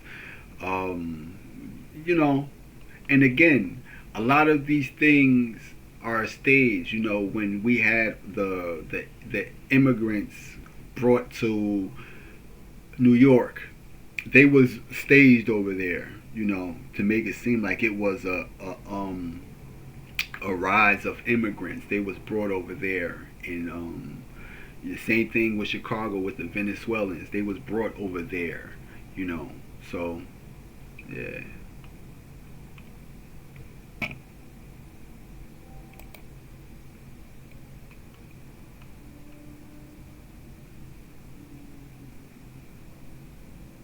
Trump takes control of D.C. police, deploying National Guards.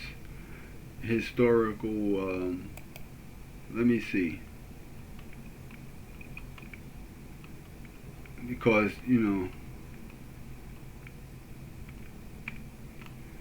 I need to see that image of the guy, of this particular guy, because they play a lot. You know, we have a lot of actors. You know, we do have a lot of actors. I need to see.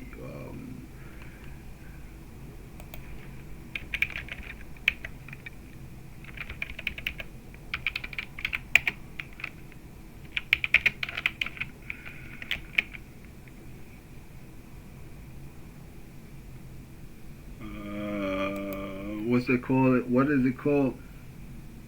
I'm gonna get out of here. I know this is kind of lengthy, but what's the guy?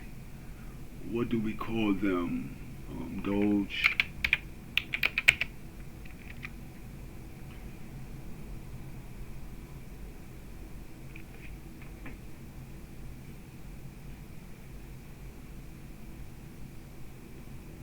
Nicknames, big balls. Who's got?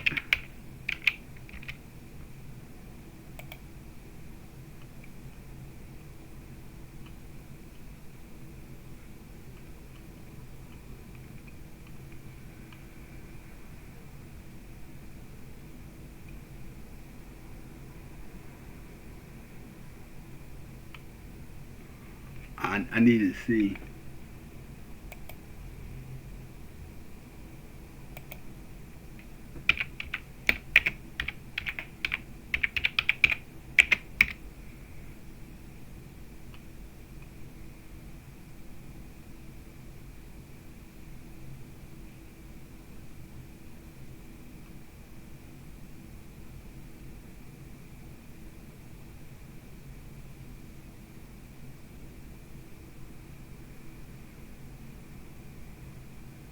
That's Maryland.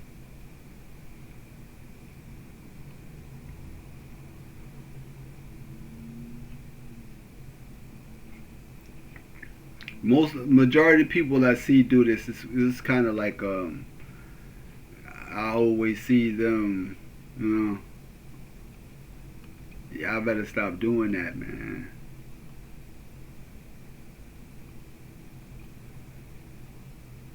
You know.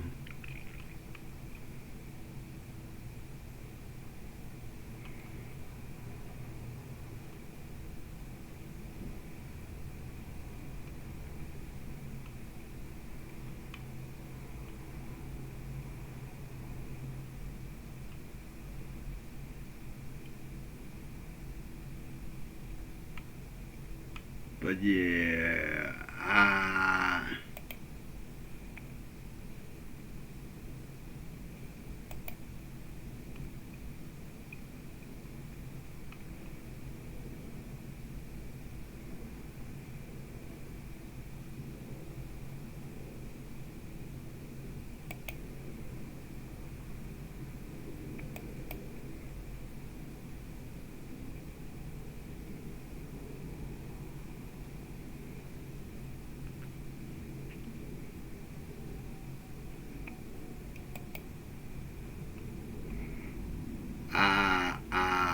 don't know, man. It's a lot of Hollywood stuff that go on, bro.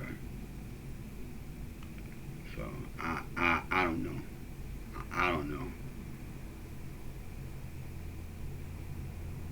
I don't know, bro.